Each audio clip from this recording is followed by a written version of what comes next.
What's up, everyone? Welcome back to another Horror Tuesday. I'm your host of Horror with Nads, Nadia, and today it's a little bit of a catch-up. We're going to be playing a little bit of catch-up. I've seen some things I have not been able to talk about. We're going to talk about Frankenstein. We're going to talk about Predator Badlands, Pluribus. We're going to do a deep dive into what's Welcome to Derry so far, and Running Man as well. So I do have a guest in the back that I'm going to bring up, and yeah, I'm trying something new. So we are doing the vertical stream, the normal stream, but we're also streaming on Instagram, which I thought, why not? Let's try it out, right? I have slides. We're going to have fun. Let's have some fun. I'm excited about Welcome to Derry. Please stick around for the Welcome to Derry. I have 17 pages of notes. There is so much lore breaking in this. And you see Pennywise right there over my shoulder. Anyway, all that. Hit that like button, subscribe to the channel, share out the stream. You know what to do. Let's bring Blue on. Oh my What's God. up, Blue? It's not a guest as a co-host, but yeah, like you're Yes, co-host, whatever. You know what I Instagram, mean. TikTok, was it Bumble, Rumble, like all these streams? Like, I'm streaming on Instagram. I was never knew that was possible. I actually tried what was it? One I was trying TikTok, but they don't have a StreamYard connection, but somehow StreamYard can connect to Instagram. So so me and my friend, I bought this Barton's Naturals. It's vegan. So this was 2 hours ago. This was full. So we're right here. We're almost there. Oh, this is gonna be a fun stream.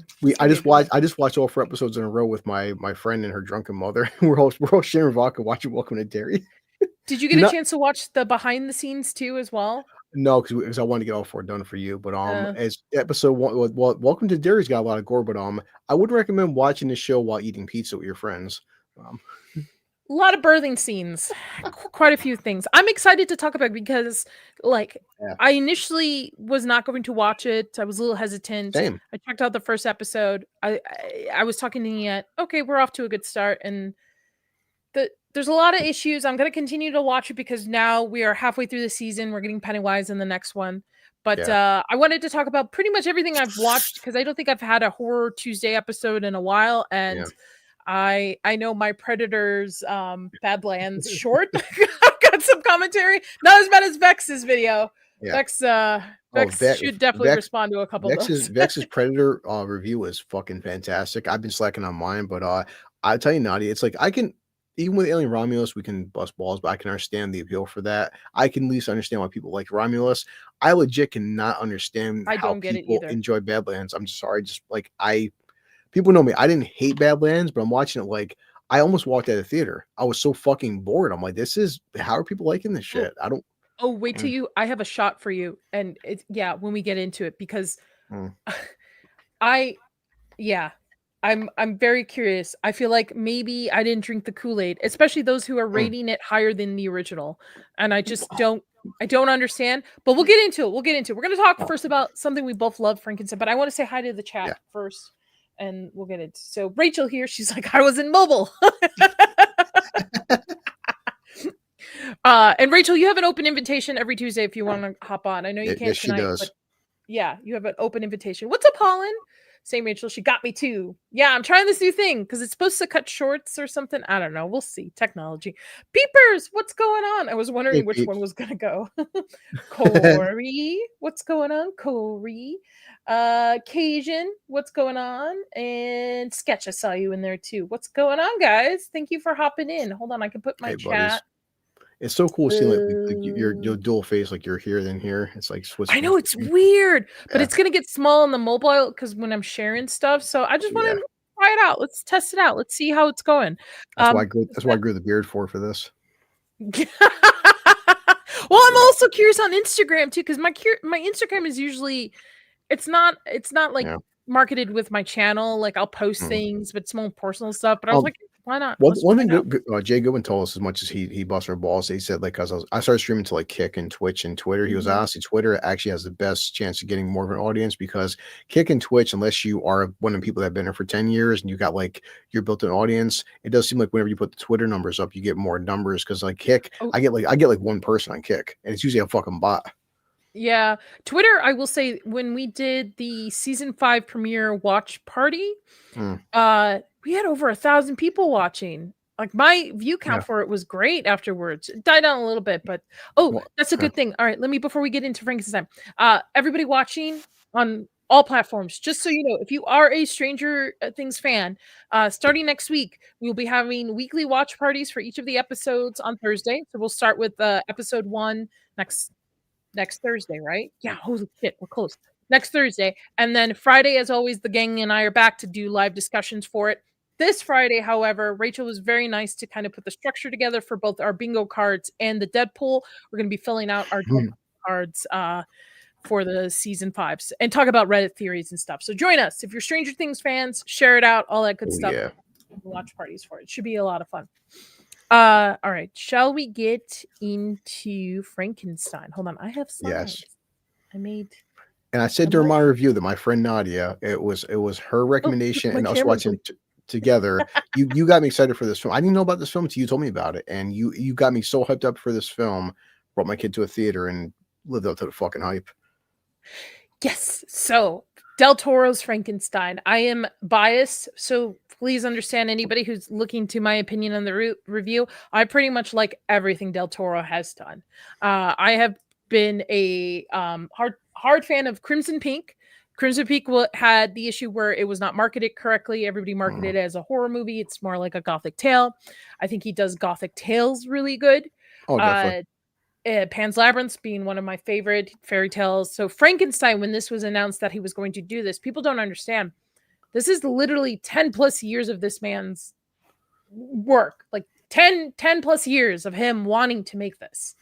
Yeah. Next movie they're kind of teasing is Phantom of the Opera, which I think he would be fantastic at. But there are some liberties that he has taken. So if you're looking for a page-to-page adaptation from the book to the movie, this is not it. It's pretty close, but it's not going to be a perfect book adaptation. So just keep that in mind. Del Toro kind of put its flair on it. What's up, Ballerina? The production design, environment, and costume designs are gorgeous. It's so easy on the eyes. Yes. Did you guys know you're vertical? We are. And I think... Are we? Really? Oh, so I think if you look at the StreamYard, look at me. I'm like a dog. I see a squirrel. If the name has the little cell phone next to it on the time, I think that's a chat coming from the vertical. Sure. So weird. Yeah. Anyway, okay. Let's get into it. I think this is my movie of the year. I'm pretty sure it's going to be my movie of the year. I really don't see anything surpassing it. As much as I'm excited for the Jujutsu Kaisen movie, I don't think that's going to surpass it. This movie I really, really loved. I thought it was well acted. I thought the cinematography was gorgeous. It was practical effects. Like they spent months building this set. Months building everything down to the T. The color palettes, it's definitely Del Toro. Like somebody could show me this and ask me what director, and I probably would. He'd probably be one of the top I would recommend for it. I think Oscar Isaac's performance, superb. I'm usually not a fan of his, but I thought he knocked it out of the park, going through the madness that Victor Frankenstein goes through, and Jacob Elordi. Holy cow! Elordi.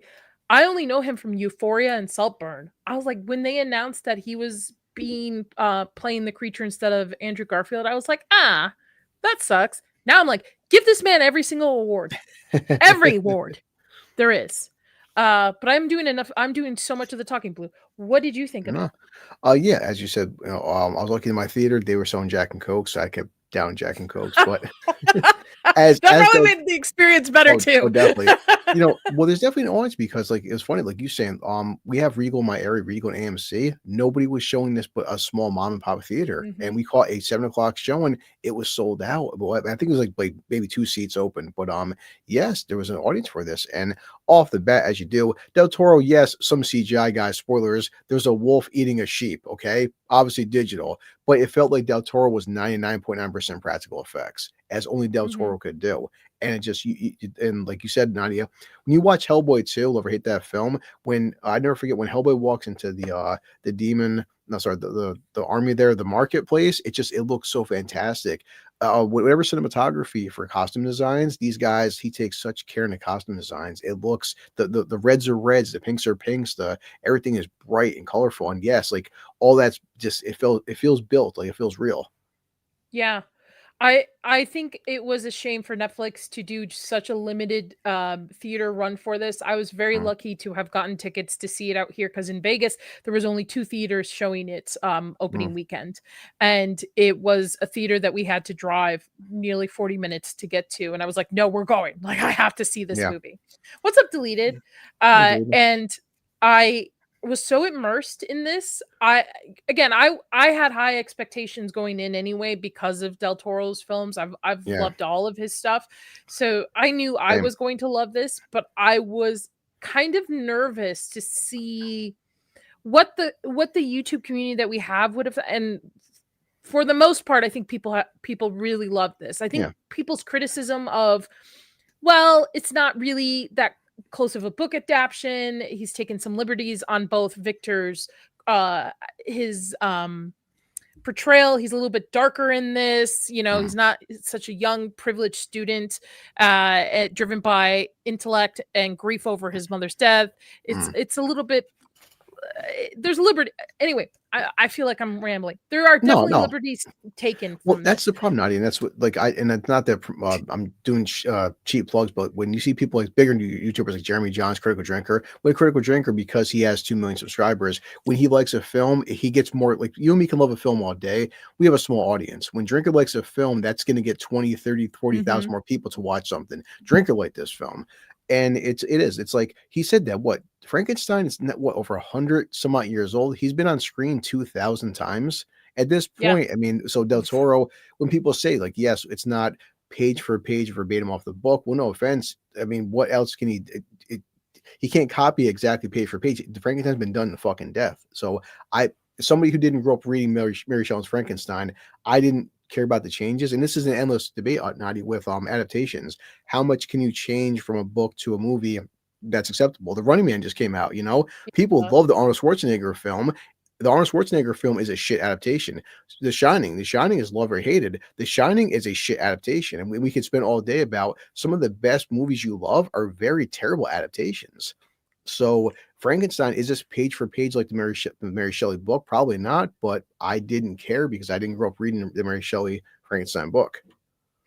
I'm with you. I've read the book. It's one of my favorite books of all time. But I think as a movie, like a media a form of a movie, I mean, look at the slop of what we've gotten from the last 10, 15 years. I mean, the only thing I can compare this to is probably Nosferatu last year, the time and Yeah, care put into it. But I also think these movies are particular niches, right?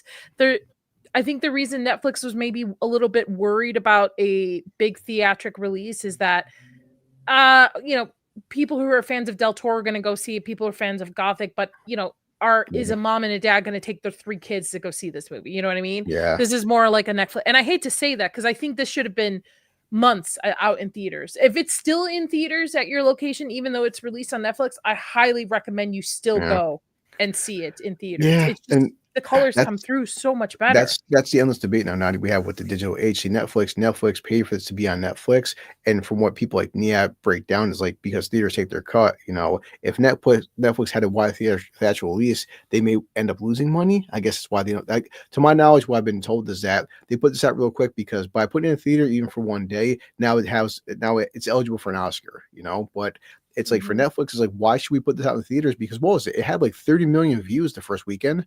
So it's doing good fucking numbers. It's like Netflix, besides K-pop Demon Hunters, are like, well, what's our incentive for putting this out in theaters when we can just make so much more money keeping it at home? I, you know, I don't know. They're supposed to be making a deal with AMC supposedly, so I feel they should do more theatric runs. Like, for mm, instance, the Stranger Things series finale that's yeah, coming up out on New Year's. At first, they're like, "Nah, we're not gonna release it to theaters." Then yours truly tweeted at them. 'Cause I'm sure my tweet helped. And then a week later, it was, "Oh, you know, we're actually in discussions. We're going to release it in yeah, theaters." That day, I'm like, "Yeah," because people will pay people who are fans of these things will not only pay to see it in theaters, but they will then subscribe to your streaming service to watch yes, it again.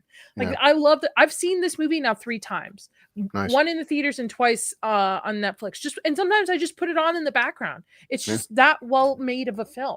I I just, it's not really it. I just, during Mhm. my review, I think this will age very well because again, you could say besides Practical some effects. besides some CGI wolves, that's it. It's like this wool. I guarantee in 10 years, people will still be talking about this. Yeah. What's up, Jake? Jake just Hey, became a new Jake. member. Thank you so much, Jake. For you, my friend. Let's go. Que hables, maldito, de lo contrario te arrojaré al fuego. A la verga me vale verga, perro. Y cállate a la verga, hija de su puta madre. Oh, you're all good. You're all good, dude. I've got some new stuff for members coming out for 2026. I'm working on some Yeah. stuff, but yeah, I I agree with you, Blue. It's because it's I hate to give Goodwin the credit, but I will give credit where credit is due. He said once to me or on a panel, like the reason practical effects work so well is that it's a physical thing in front of the camera. And that's why it ages so well because it's an actual thing. No matter that's why movies from the 80s and 90s that have used practical effects, even look at The Thing. I think The Thing has aged so Oh, yeah. well. It's because it's physically in front of the camera. So many streams I've been on, Naughty, for you to how many friends that being a dad of an 18-year-old man. The past 2 years, I've taken my kid to see 20 films that came out in the 80s and 90s, and he still hold up in 2025. Why? Because 80s and 90s there wasn't CGI.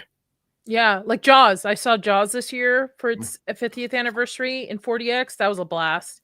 We saw Back to the Future a couple weeks ago too. Same. That was a blast too.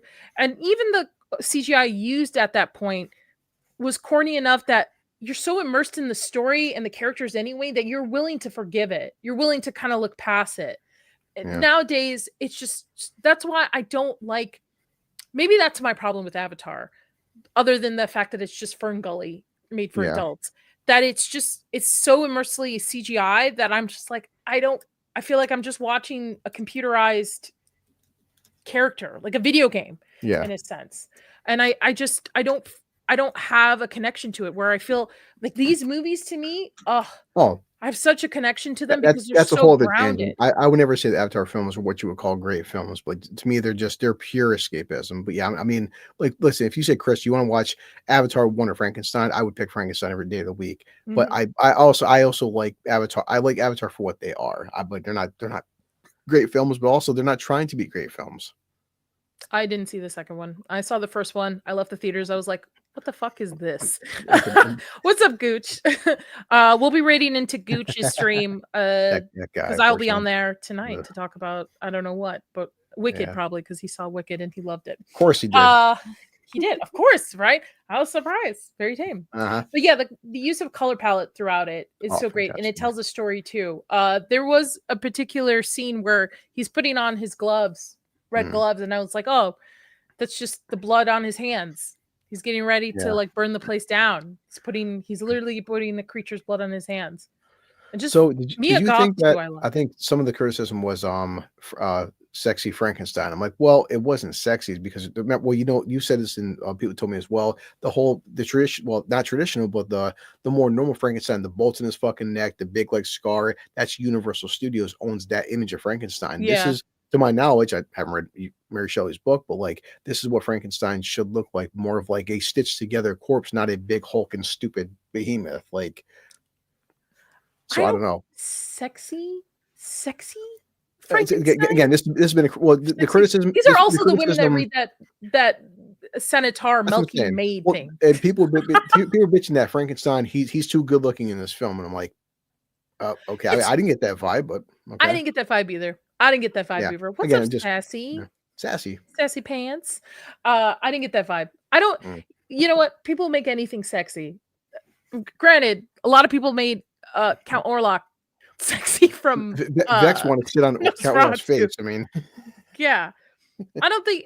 I think maybe they're just comparing it because we have such a young actor playing the creature. Because I think Jacob Elordi is only 27 to do this. But yeah, I don't sexy. I didn't see that. I saw it to me.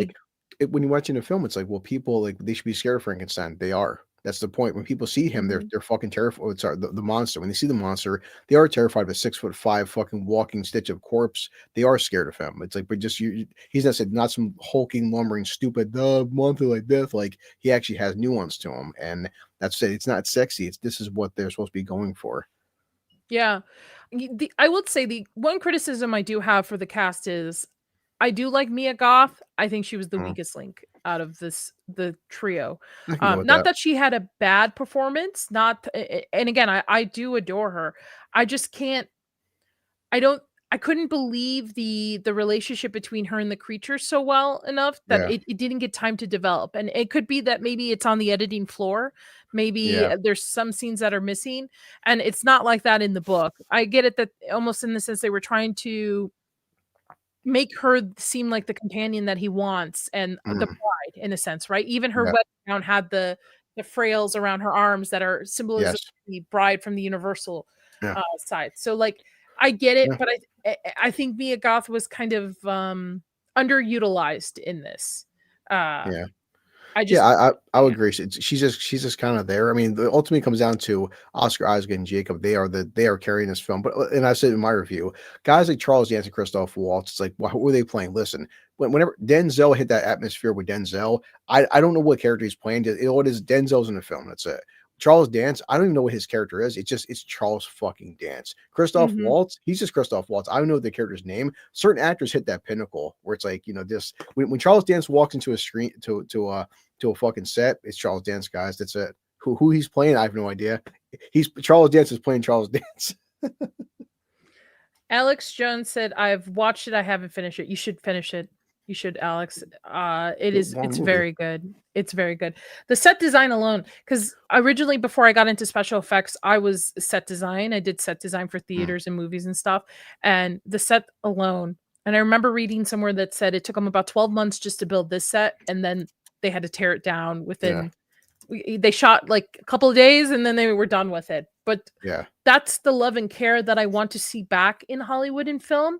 I want to see people who actually want to be filmmakers and artists and creators. They don't want to they just follow whatever the current trend is. They actually want to make art that's put on screen that Mm, say generations from now people are going to be like, "Hey, you've read Frankenstein, you want to watch the movie? Watch mm. this one."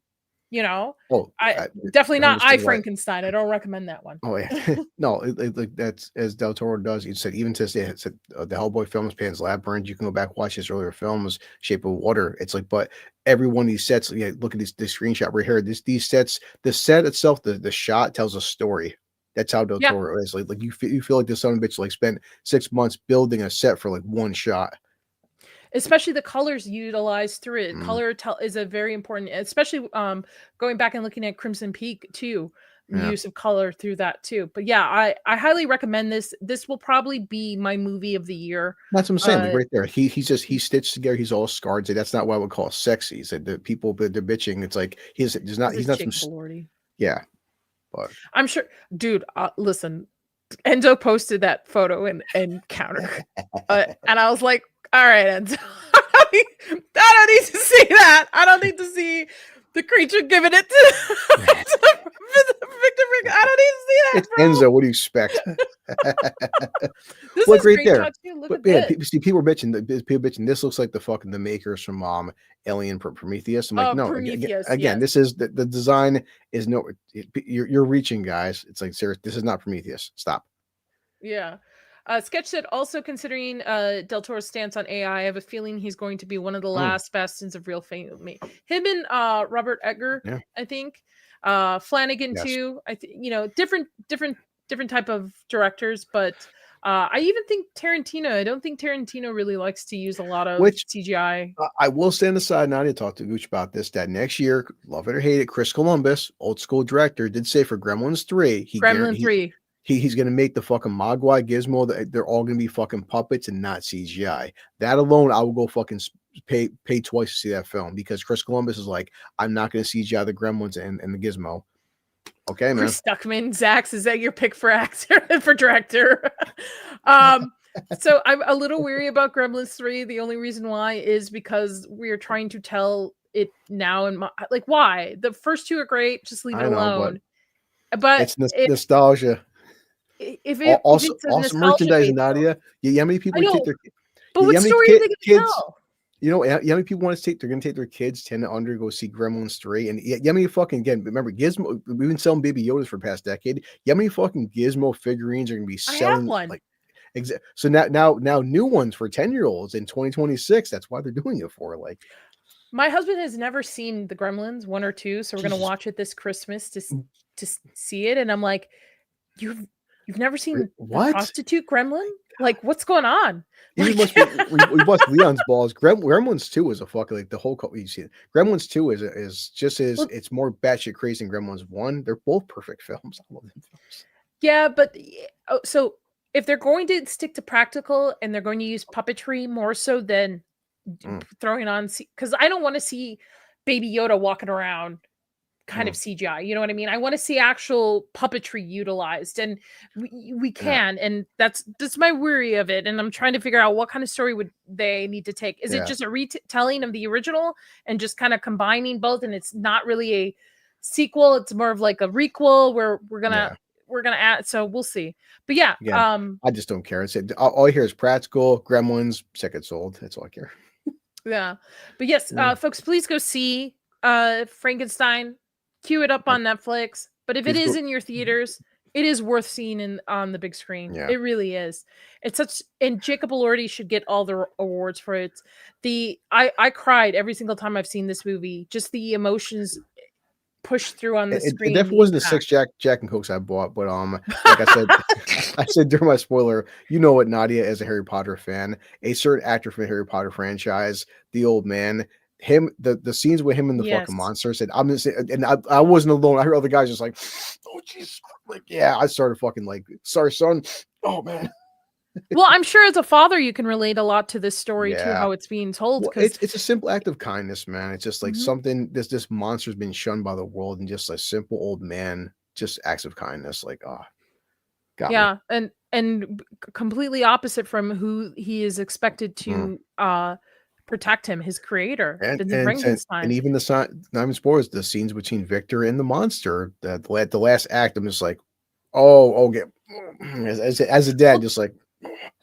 Well, there's a scene in the movie where it really hit me where Victor was telling Mia Goth, Elizabeth's character, like, hey, don't mess with him. Don't mess with the creature. He's not intelligent. He's not saying anything. All he can say is Victor, Victor. And she goes, I'm paraphrasing, but she goes pretty much like, yeah, she's saying the word that's his complete world. You are his complete world. And I don't think he addressed her that.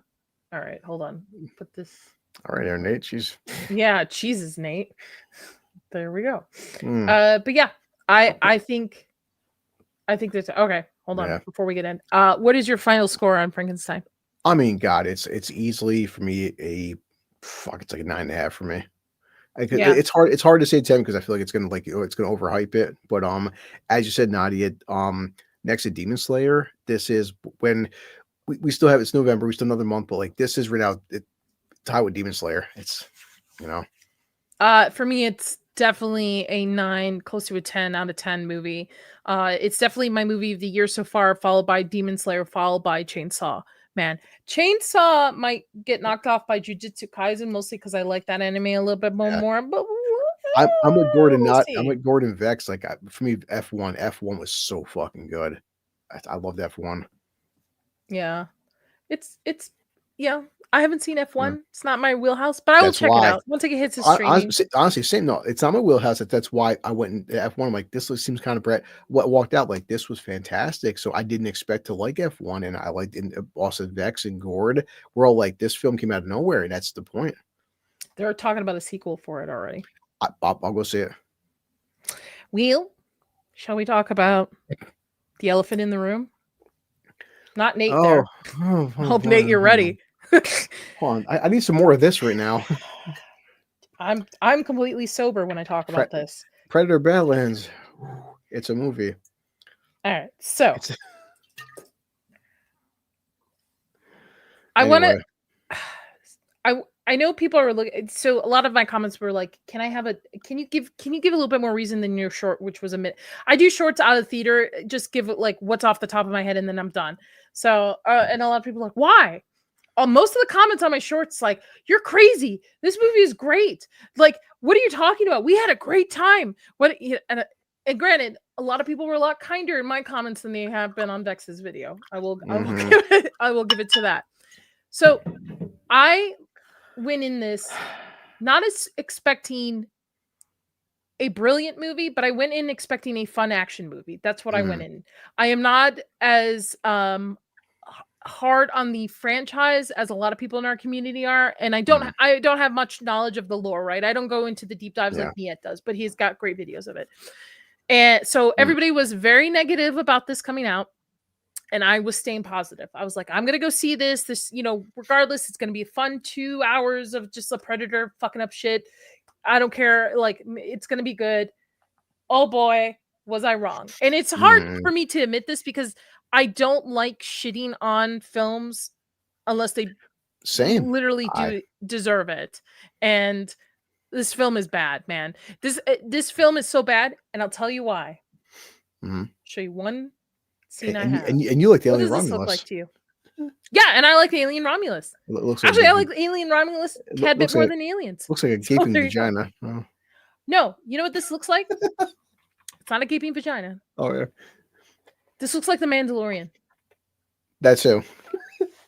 The Mandalorian is a gaping vagina. So I went into this movie not expecting gaping vaginas, but I went into this movie again expecting like, okay, we're gonna get like an underdog story, but that's fine.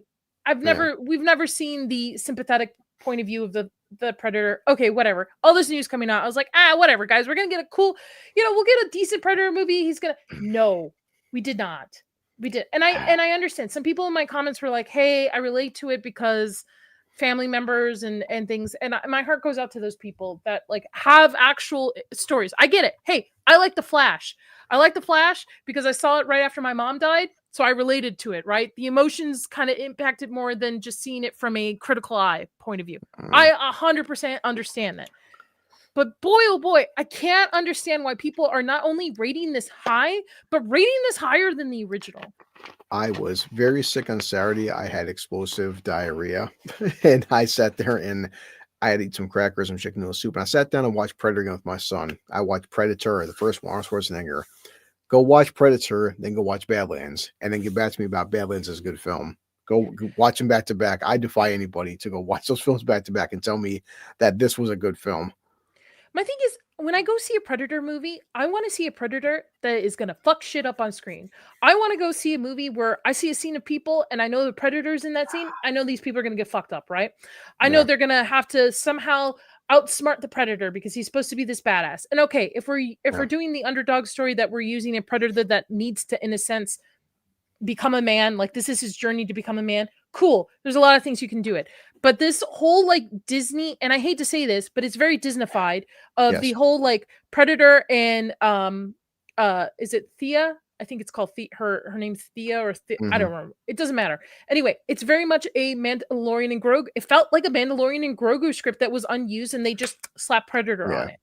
And one of the biggest criticism I have for this movie, actually I have a lot of them, but one of the biggest ones is, regardless of what you think of Deck's design here as a Predator, I know a lot of people don't like it. I get it. A lot of people don't even like the Xenomorphs design in Michael Keaton Saves the Flash movie. Yes. He does. He does. He does. A lot of people didn't like the new Xenomorph design in Alien Nerf. Whatever. Okay. My thing is, the Predator should always have his mask on, and the moment that he takes it off is supposed to be this like intimate, like, what the fuck is that thing? When it's off for 90% of the movie, you get desensitized to what he looks like. The first thing I was quite it's not jarring anymore. I did see behind the scenes the actor wearing a mocap suit. The actor's wearing a mocap suit. He's only wearing. He's wearing a huge helmet. The right? Mocap, it's like 10 pounds on his head. Right here, this is all uncovered. And I'm watching the film. I was like, why does it seem like? And I guarantee it, like they're mocapping. So right here is all uncovered. This entire fucking design, there's no makeup. It's all fucking mocap, and you can tell watching the film. Every time he talks again, go watch the first, second one. But when the mandibles move, it feels it's practical and realistic. This thing, Deck, whenever he's talking, you can see it's fucking mocap and CGI. Every time he's moving his fucking mouth, it's so obvious. And it was taking me out of the film. Every time he's talking, I'm like, it looks cheap. I'm sorry to say this, but it does. Unfortunately, it does. And I think part of the problem is also not aside from the crappy story that we're getting, but it's also the fact that we are seeing him without his mask too much. Like it's supposed to be, it's part of, well, anyway. Yeah. See, Deck, I wanted to share something. That's Deck. Yeah. This is the original design from the original movie. Yeah. Not the original design. The original design looked a lot weird, but this is the final design for the original movie. Look how that looks gross. Like, intimidating. But remember the first time it took off its mask? Yeah. How like again, because it was practical too, because Deck's face is all CGI mocap. This is actually the actor in prosthetics. That's the difference. Ballerina, if you liked Predator Badlands, I would be very curious to know why. No shame. Like, hey, like movies, I get it. I liked Romulus. Romulus a little bit more than Aliens because it's more of an alien, like it fits Alien. It's more of the horror, the darker aspect, the storylines of Alien versus Aliens is and again, Zax is gonna give me shit. And he's gonna clip this. I can give it that Aliens is an amazing action movie. It's amazing. It's amazing. Do you know what? Actually, funny story. There's a particular individual in our community that I'm not gonna call out. That after I said, hey, I like Alien Romulus just a tad more than Aliens, just because it's a personal aesthetic. You know, he went, don't ever say that. You will never be respected in the YouTube community. And I'm like, I don't care. I just want to be myself. This is my honest opinion. I'm not going to fucking lie to people about my opinion on things. Sorry for swearing, anybody watching, but I'm not going to lie to people. And again, my opinions are like buttholes. They all smell sometimes. Not as much as we bust balls. I would say like our friend Leon. Leon is Leon, but like if he likes Leon's or just like something, but at least he's true in his convictions. I've always respected Leon because if Leon likes, say, Rebel Moon, I'm like, dude, this movie's fucking awful. But he will tell you for 2 hours. At least he says why he likes Rebel Moon. Versus, I feel like a good 95% YouTubers and people on TikTok and social media. I hate something. Why? Well, I just hate it. Well, why do you hate it for? Well, because it was bad. Why is it bad? Well, it was terrible. And they just keep floating around like if it's terrible, elaborate why you think it's terrible. So listen, if you did like Badlands, if you like it, but at least you can explain why, then I can respect that. You know, like I'm with you, Ballerina. There's some movies that I enjoy just watching. I get where you're going with Blue, and it's the same thing. I think sometimes too much, and I think this is the reason why social media will be the downfall of humanity. Let me explain. Definitely downfall of Hollywood as it's on its way out. Because while we were growing up in the 80s and 90s, what kind of marketing were for films? You saw maybe trailers, you know, as commercial breaks, right? If they were a big time movie, they get like something with Pepsi or something. But you didn't really get like bombarded, right? We didn't get teasers and then another trailer and then another trailer. We didn't get like these full blown like red carpet interviews of them, right? We got, hey, this is what the movie is about. This is the director. Go see it. And then people made up their own mind to kind of go see it. I'm paraphrasing again on this. Nowadays, we are getting too much information before a movie comes out. Hell, we're getting too much information before a show comes out. We're like, it's almost like the media is trying to decide for you if you're going to like this or not, right? Rotten Tomatoes, prime example, right? The way the scoring, nobody takes it serious anymore because we all know that they fluff numbers and stuff. They got caught. I'm sorry, I don't take Rotten Tomatoes seriously, but for this is just a weird phenomenon. I feel like I've timeline slipped because I normally go into saying like The Running Man. We're gonna get to it. Running Man, there's nothing really to write home for, but I had a good time watching it. But it's not a great movie. Like, it's not. There's a lot of problems with it. I can admit it, but I enjoyed it. Badlands, I'll never pick up again. So and if people are watching this on the replay or watching the short, I really want to know, why did you like it? Because I'm baffled by it. The story doesn't make sense. The Predator is not a Predator. It's not, and I get it. They're like, oh, they're taking big swings in the franchise. I'm totally for it. You want to try something different? Try something different. But I feel this is way, way out of pocket, man. This movie should have been rated R. We should have seen some shit fucked up. People would say, like, I liked it. Why just did? Like, that doesn't help your debate. But it's also the same thing. I hated it. Why?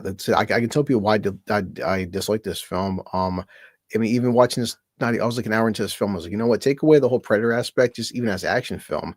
Christ, I grew up with Schwarzenegger and Van Damme and Steven Seagal and Stallone. As an action film, I was like, okay, take the Predator out, make this any generic alien with little robot girl on his back. As an action film, it feels like a very straight to Hulu or Netflix, very mediocre. Like I've watched with Chris Hemsworth, Extraction. We've watched like The Terminal List, Dark Wolf. We've seen great action. As an action film, it felt like a very mediocre. He's killing digital. All the monsters are just digital. I feel like it's a very generic action film. So I agree with you. It's very generic, and again, it feels like Disney Star Wars. And again, I'm not shaming anybody. If you liked it, more power to you. Like your shit, like the movies you like. You should go back. There's a live stream of my favorite horror movies, Pop Millennial, and the whole fucking panel's roasting me. Sorry for the language again. No, I feel like we're seeing that. Like people like why can I relate to the Predator, which is also a problem. Like, okay, the Terminator. I don't want to relate to the Terminator. I don't want to be like Michael Myers. I don't want to be like Freddy Krueger. You shouldn't be relating to a Predator. That's the point of the Predator. The Predator is a horror movie monster. Watch the first two, even Predators. They're big, huge aliens killing people. A xenomorph. I don't want to be like a xenomorph. You shouldn't be relating to a xenomorph. I kind of want to be like a xenomorph. Yeah, but it's like you see this. They're turning Deck into a relatable teenager. This was a being that beat the shit out of Arnold Schwarzenegger, and you were terrified of this thing. To now, like, oh, he's just like me. What? I even think the Predator and Prey was better too. Kind of fit into a little bit lore. The third act, I get a lot of people are different. I actually liked Prey, more so obviously than this. I didn't really watch Killer of Killers. Jake, I would watch Badlands 10 times in a row before I'd watch Running Man again. Really? Wow, dude, man, Jake, I don't want to shame you because you just became a member, but like I don't know about that. Creepy Pig.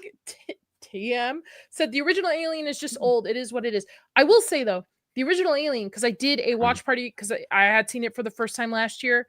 But I also did a trailer reaction to the original trailer. Trailer lets you know nothing. If I didn't know there was a xenomorph already in the movie, I would have guessed like what's going on here, like nothing. And that's perfect marketing. And that could be the thing is it's the original Alien film would seem very old for a lot of kids that are 20 and under because they used to remember TikTok brain, action scenes, 10 seconds, 10 seconds, 10 seconds. They can't go an hour without seeing a big action sequence because, it's just an old film. Well, that's what films used to be like. Yeah. And again, I think it's just, I really wanted to like this movie. I really did. I don't also like the fact that there's this like, almost, how do I say this? The CGI is a little too much in this movie with the monsters. And I get it. I completely get it because we're in an alien world and stuff. But I can't see the difference in this versus Star Wars. I really can't in the creature design for all of it. And what bothers me the most is that there are a ton of Predator comics that have a lot of great storylines. So why not just adapt one of those to screen? If you're such a, didn't he say his influences were Mad Max, some like movies that I don't see when I'm looking at this. Hold on, I have to find it. What did Dan? Yeah, what on top of Chewbacca having C-3PO on his back was the inspiration of having Deck and Thea on his back for her. Like Predator influence movies. I think I'll look see what that's if it doesn't show up. Yeah, okay. Shadow of Colossus, The Road Warrior, True Grit, Conan the Barbarian. Do you see that in any of this? No, especially I played Shadow of Colossus to death on PS2. I haven't played the remake on PS4. Fantastic, but yeah, and of course, and Nadia, like, and you've seen this. We have a monkey dog sidekick where it's like he goes like this. The monkey dog goes this. What the fuck is that? That entire sequence again. Watch Predator with Schwarzenegger, then watch this sequence. That scene with him and the monkey dog. I'm just sitting there. I'm in the theater, just like, dude. That the Predator would have killed that thing. The Predator would have killed that thing right off the bat. There is, and I get it. We've got a young Predator here, so it's not one of the seasoned. He's he's the runt of the litter. His dad wanted to kill him, his brother to kill him, so he's off to prove himself. 100% get it. But he was raised as a Predator, and if he's really trying to prove himself, none of this fuzzy, lovey-dovey kind of. And I'm not saying lovey-dovey stuff. I'm not like Grace Randolph, who thinks like there's romance. Far from it. I don't know what she's smoking, but it must be good stuff. But I just like it doesn't fit Predator. I feel it fits, like you're saying, like a typical sci-fi action movie, Star Wars, maybe what modern day Star Wars is like now, but it doesn't fit the Predator. And I'm not saying the Predator is better than this because Shane Black has his own issues with this franchise. But hell, I would say Alien versus Predator is better than this. And that's the thing, like with the Terminator franchise. Again, watch Terminator 1, even watch Terminator 2. You're scared of Robert Patrick, you're scared of Arnold. Then we get to a point where, hey guys, my name is Carl. I'm selling drapes. I'm married to a woman. The T-800, the most fucking dominant creature at this point before, after Alien, the thing that was slaughtering Sarah Connor and killing guys. Now he's Carl. He's selling drapes. The T-800. I don't know what it is about. Is it Hollywood's just afraid of masculine characters? Like, I get it. Everybody should be in touch with their emotions. They're trying to make things relatable. And maybe this is a relatable to men nowadays. But again, I expected a Predator to fuck shit up. And excuse my language again. No, it's a joke, Nadia, where it's like, watch the first film, Arnold's 6'2" and like 270 of fucking muscle. First film's great. That thing picks him by his neck, you're terrified. Predator 2, Danny Glover is almost fucking shit in his pants. Predators, you got fucking like, Adrian Brody and Walton Goggins, they're all scared. I did like that one. That one I did like. I'm looking at Deck and I'm like, guys, I'm 5'6", about 205, and like I could kick his ass. I'm sorry. Like I'm not scared of this thing at all. In fact, the fucking at one point, the female robot, her legs are killing more fucking sense than he is. And I'm like, oh, and the eel, I'm just the saying, pet eel, like, which is another merchandise thing for Disney. There's nothing. There's nothing.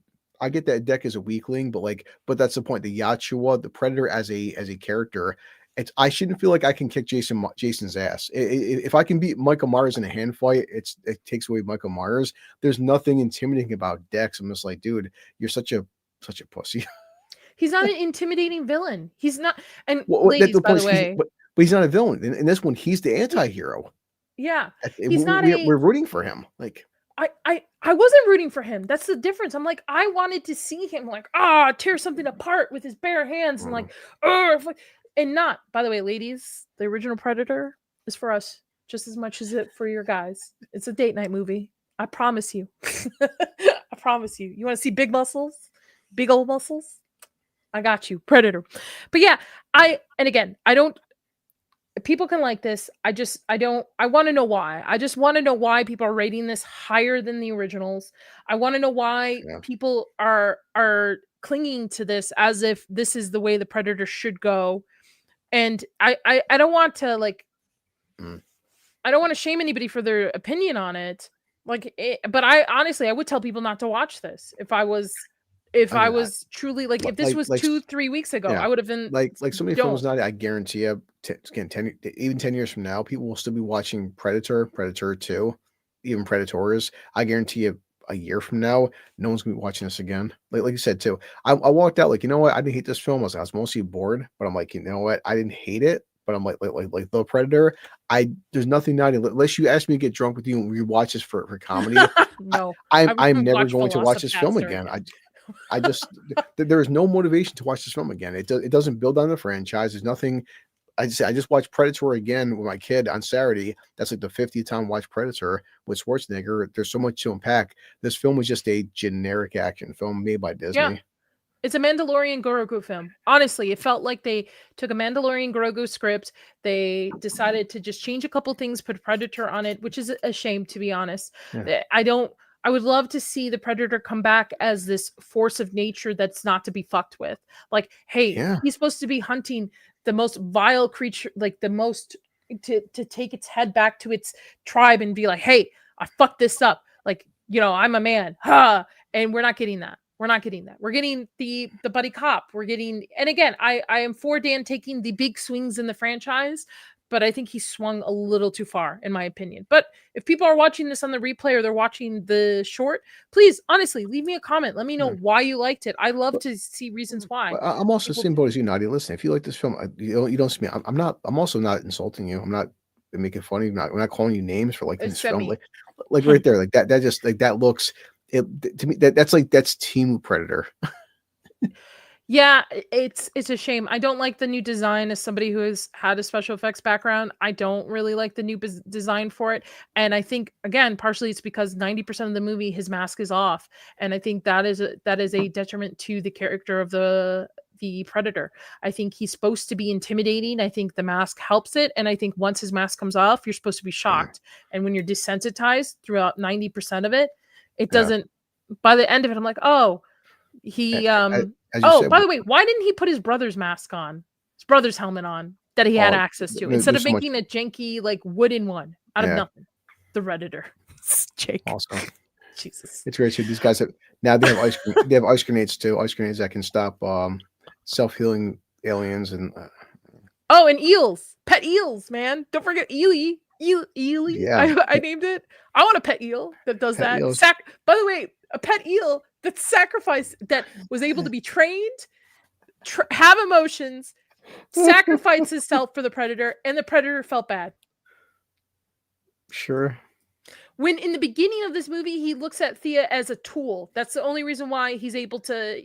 Granted, there's a lot of issues with that, but the only reason why he's taking her along is she's a tool. So the eel is a tool, but yeah, he feels sad about the eel dying. Yep. Yeah, I'm just not a fan. Anyway, I would rate this honestly probably a 3 or 4 out of 10, in my opinion. Same All idea. right. I mean, just said if you like the film, fine. But to me, it's a one-time watch, and honestly, I didn't pay for it. I'm happy if I paid for this film, I'd actually be mad. That's why I said I walked out like, you know what? I use my Regal app. I'm always promoting it, but like this is why I promote Regal, Nadia, because I'm like, you know what, guys, I didn't pay for it, so I didn't hate it. Because if I paid for it, I'd actually be upset. Can one of the mods drop Vex's Predator Badlands Yeah. video link in the comments for me, please, if you can? Yeah, and also, by the way, it's supposed to be. I at least thought I was going to see a visually stunning movie, right? Regardless of the story, I thought it was going. No, it doesn't look great. I saw it in IMAX. I saw it in what it was supposed to be seen in, and even the opening fight is CGI'd. Looks really awful. Looks like really bad video game CGI fighting, and visually, it's not appealing. It's not a very pretty movie. The budget was It's not, $100 million. I streamed on my channel last week. I streamed Rain of Fire with Christian Bale and Matthew McConaughey. The dragons, you have to my chat. The dragons in Rain of Fire look better than some of the creatures on Dex's bullshit planet in 2025. Go anybody YouTube some of the dragon scenes in Rain of Fire from fucking 2005. Still look better than this shit. Like, and I'm not joking. All right. Well, we're going to move on to the next one, which I've only seen, so I'm not going to spoil it for you, Blue, but go ahead at this point. Everybody's, I just said nobody, the reason I didn't see it for is I went to go see Begonia based on my friend Enzo's recommendation, but like, I've not heard nothing positive about this. And not like because they hate it, more just like it felt, from what I've heard, very just boring and underwhelming. That's what I've heard. I've not heard nothing good about this. So I've read the book a long time ago, so my memory's a little fuzzy, but I've seen the original movie, I think last year. I think I did a double feature of it with Total Recall, Schwarzenegger's Recall, and then I'm not a huge fan of Schwarzenegger's Running Man. I'm going to be honest. I watched it just to kind of get the cultural reference of it. It's an okay film, but I actually, with the double feature, actually preferred his Total Recall more so than The Running Man. Yeah. Went to go see this because I'm like, it's Edgar Wright and it's Glenn Powell. It's got to be halfway decent, right? And that's what it was to me. It was halfway decent. I enjoyed it, but I have nothing really honestly to write home for it. Like, I don't think I would see it again. Nah. I think it's a bit of a mess and I think this is where adapting straight from the book sometimes is not a good thing. Instead of where the original had its campiness and it definitely took liberties, right? Way more so. I think it's more so just the Running Man and name in the show. This, I think, is tried too hard to be closer to the story. And I think that's where a lot of the mistakes were made because it didn't know if it wanted the tone of the original or the tone of the story. So each scene was a little bit different. Glenn Powell's Ben didn't know if he wanted to be seriously heartfelt or then taken as a joke, which is like Edgar Wright, right? He puts a lot of, not jokes, but his movies tend to have a little bit of humor relief throughout definitely. It. Yeah, and this one just, I don't know, it just didn't hit home. Like when I left the theater, I was like, it's fine. It's a fine movie. I would probably see it maybe $5 Tuesdays or whatever your theater has a discount. But I don't think I would ever see it again, or I don't think I would recommend it to if somebody said, hey, should I go see The Running Man or whatever another movie, probably not The Running Man. Yeah. And I heard the ending was very rushed and underwhelming too.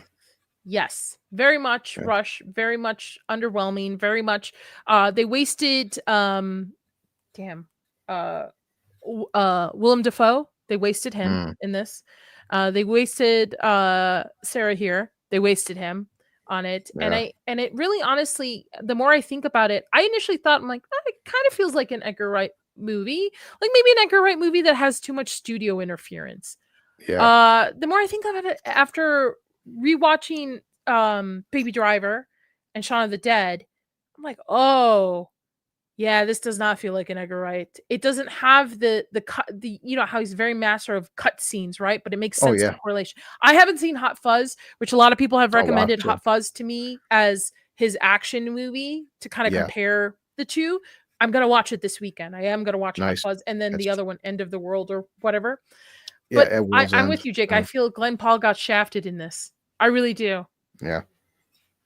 It's unfortunate. And I think Glenn Powell actually holds this movie completely together on his back or on his towel.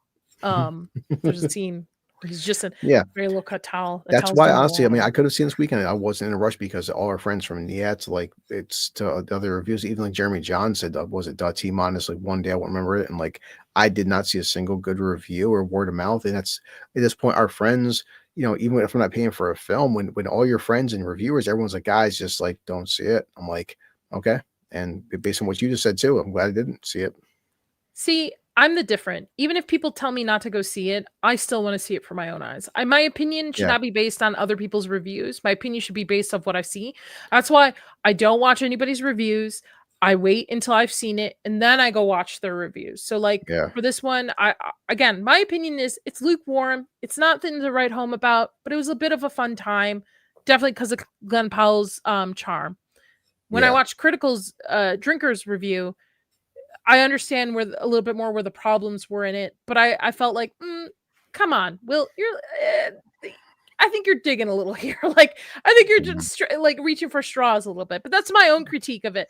I don't Yeah. think it was an abomination such as like other movies have been. I don't in a reboot or I guess Mhm. remake. And I actually do think you should remake old movies that are kind of really bad and maybe Definitely. see if you can make them into good. There's an argument for that. But yeah, I think yeah, Sketch, I'm with you. We got both Glenn Powell and Oscar Isaac's butt cheeks on screen in the span of 1 week. Coincidence? I think not. Yeah. Yeah, I don't I feel like this would have been a movie, and I'm gonna age myself, I would have seen growing up on TNT or US Network. Like, Yeah, but a lot of playing. films like that. Yeah. You see them on cable TV, like, yeah, you watch it once and like it's not bad, but like I just glad I'm pacing in theaters. And we talked about this Nadia. Now it's like it's straight to streaming, but there's plenty of films I did like. But guys, again, in my area, it's $20 to see a film. If I'm gonna go below $20 to see a fucking movie, it better be worth the $20. And I also think they marketed this incorrectly. I think they should have Yeah. added Stephen King's name a little bit more so than Edgar Wright. I get it. Edgar Wright does put butts in seats, but I think Stephen King puts more butts in seats. I hate to say it due to just name, right? And this thing is going to be it's not making its money back. Mhm. I don't even think it's made half of its money back from the last time I looked at box office.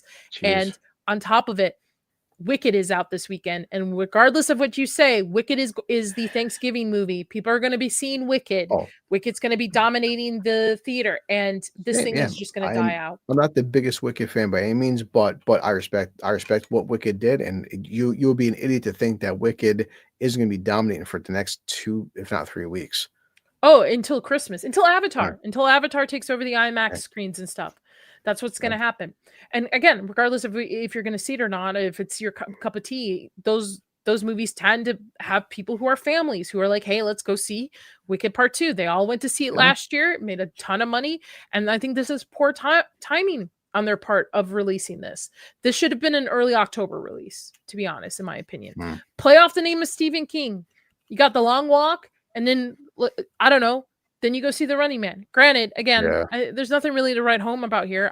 I gave this a 5, which I think is like a mid Okay, movie, like 5 to 6 out of 10. Again, it was enjoyable watching it But I'll tell you, walking out of the theater, it wasn't a movie like, oh man, I got to see this again right away, or I need to Yeah. look up the behind the scenes. Not like Frankenstein. That's how I felt about Frankenstein. This nothing burger. Long walk to the Running Man. All right. I think the next. Let me see if I got more slides. Yeah. Oh, by the way, yeah, Josh Brolin, what's going on with you, dude? You look plasticky. What is going on, Jesus. man?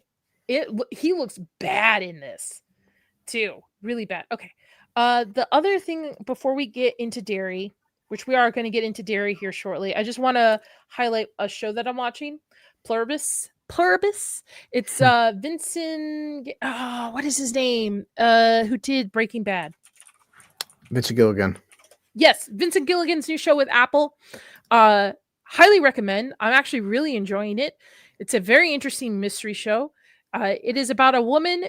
So it's basically about a virus that kind of takes over the world, that makes everybody into a hive mind. So everybody is connected. Everybody knows. I'm butchering this, but except for 13 people. 13 people don't succumb to the virus. So they are their own person. So it is about this woman who is dealing with some tragedies that happen. It plays out in a certain way of trying to figure out how to change the world back to the way it was. It was marketed as like the most unhappy woman versus the most happy, like people are happy because they're in a hive mind. They all agree that, they all work together and stuff. So highly recommend. I'm butchering it, but I really recommend this show. This has my attention just as much as Breaking Bad did. And the mystery that's building up to it, you know how I know it's a good show, Blue? My husband will like periodically like walk by, and then he will stand for like a couple minutes watching the show with me. And he'll move to go to his little man den, but he'll like stick his head out and continue to watch it and ask questions. So that's how I know it's a good show. That's my gauge. But yeah, I really do recommend it, guys. I think it's really good. I think it's crazy. I think it's interesting to see how it's played out. I thought it was going to be aliens. It's not. That's the only spoiler I'll give it to you. There's a certain way that this virus is made and kind of produced out there. And I don't want to spoil what happens to her because it's within the first episode. So it is a important moment and it plays out to the character. But yeah, I do recommend this. Really highly recommend. Check it out. It's on Apple TV. Yeah. So I'm saving it for a binge. That's a good. I should watch Apple TV because Apple TV's got the Monarch season 2's coming out. Also, that one Jason Momoa TV show I heard is pretty good. And I watched season 1 of C with Jason Momoa. C was really good. Apple's got, and also my sister Jamie's like my sister, she adores Ted Lasso. And just a lot Sugar. I really liked Sugar on there. That was a lot of fun with Colin Farrell. That's supposed to be getting in season 2. Yeah, Apple TV has a bunch. I think there's Blackbird, which is another limited series that was really good. Apple has some pretty good ones, some not so good, but some good. But yeah, this guy's like, this is the way this is moving. I think this is going to be, and they want to do 3 seasons. So I'm hoping they do actually get to do 3 seasons. Nice. I trust Vince that he'll actually put together a good show. Just looking at better. In my opinion, I think Better Call Saul is a better show than Breaking Bad. Breaking Bad takes a bit to get into. It's so a lot of people have with Better Call Saul and Breaking Bad. Yeah. But I just said, listen. But both are great shows. No matter what, like Better Call Saul may be one of like 2 shows in history. You can actually watch all Better Call Saul and go right into Breaking Bad, and that's fucking epic. That's like so. Like I don't have a favorite. I love them both. They're just great. I love them both, but I think Breaking Bad suffers from it takes a minute to kind of get into the story and get to it. There were multiple times where I gave up on it midway through first season. And a lot of people were like, no, you got to push through the first season. It's going to get good. And then I was hooked. But Better Call Saul, maybe because we're already introduced to Saul by the time I watched it with Breaking Bad. I think the writing's a little bit better, and I think the storytelling works. I wouldn't say it's a criticism. I'd say it's an observation for Better Call Saul. I think season 1 is a little bit slower only because Better Call Saul, once you get Gus and Mike, then it really, really fucking kicks in high gear because that's leading into Breaking Bad. But season 1's still great. Just season 1 is out of all 5 seasons of Better Call Saul, season 1 is the slower season, I think. Yeah. But you still love it. We're at an hour. And I know what everybody's here for, so let me pull up my notes before we get started because I have tons of notes on this. and I've got some grievance to discuss this. I'm curious. Oh But based on man. recommendations, all my friends, even our friend Niat did a hour video, which I watched, was fantastic. But all my friends are like, "Hey, check this show out," and our buddy Gooch, and yeah, everyone's like, "Check this show out." I'm like, "Cool." When all your friends say watch a show, sometimes you get it right. We'll see. Okay, we're gonna discuss Welcome to Derry because fuck this show, man. All right, Welcome to Derry. Welcome to Derry. You binged all the episodes today, so you have seen all the episodes. Yeah. I have been watching all the episodes too. I Mm, was a little hesitant about this show because in my mind, I'm like, why are we gonna watch another Losers Club? yeah. To be honest, I think the best part of it would have been take the parts of Derry, the history of Derry, sprinkle throughout the book, which are important, and maybe do it as an anthology series. Yeah. Like tell the stories like that. And then we got the promos, and I'm like, man, we're getting another Losers Club. So I went into episode 1 not expecting this to be good. What did you think of episode 1? Well, episode 1, like you were saying, it's, I guess, minor spoilers. Like, don't expect the Losers Club because, boy, they introduced a cast of characters, and well, I mean, Georgie and It Chapter 1, also the original Tim Curry one. These guys have no problem murdering children, so don't expect like in episode 1. I was really shocked by how gory. It is. Even said my friend's mother's like, there's a scene with a woman in a car, and she's like, oh wow. So they definitely turned up the gore factor, which I'm like, okay, yeah. But it's an interesting premise off the bat, episode 1, because I'm like it's Nadia. Prequels very rarely work because I'm like, what's the point of a prequel? This is 1960s. We know it doesn't matter because none of these characters exist into the universe, and they're bringing back eventually Bill Skarsgård, so we know this is going to be canon to the Bill Skarsgård It films. Well, these characters are all either going to die or just forget Pennywise because eventually the actual Losers Club has to defeat Pennywise. I'm like, what's the point of a fucking prequel? But I was intrigued by like, okay, so where are they going with this? And it does aesthetically match the 1960s vibe. My kid was like, Dad, I can't believe there was a time you could smoke cigarettes inside of a movie theater. It's like you could smoke cigarettes on a plane at some point too. It's Yeah. insane. It's like, so it does match the tone and feel of a 1960s era of Maine. And Nadia, some people, of course, 2025 would bitch that, oh, woke this, woke that. Let's be honest, guys. Episode 1, we'll get into the other episodes. If you're a black person in 1962 America, things weren't the best for you. It's simple as fucking that. So racism, especially in small towns, did exist. So I'm fine with them showing some racism in 1962. If this is 2025, I can see your fucking point. But back in the 60s, things weren't that great for the African American community, we'll say. Yeah. So I'm like, well, I'm okay with that. I'm with you, Blue. I think a lot of people sometimes focus too much on stuff like that to pull it apart, not realizing that sometimes it fits the storyline of it. Like it's not just shoved in there just for modern storytelling. This is trying to be true to the setting and the time period. Yes, it's a fake story, right? There's not well, maybe there are, but they're not killer clowns out there from outer space that are killing kids and stuff like that. So it fits it. Even the context that we'll talk about the end of episode 4, right? We were talking a little bit backstage for, and you can shine a light on it. I was very pleased with the first episode, even though we were okay. So how do I say this? It chapter 1 and 2 by the Mussolini. What? Why can't I say his name? Fucking Mussolini. Fucking Mussolini. Anyway, by the way, him and his sister should only do horror. They should only do horror. They did, like, if you ever want to see a really good movie by him, see Mama. That one's about feral kids. That'll fuck you up for days. Yeah. So I liked It Chapter 1.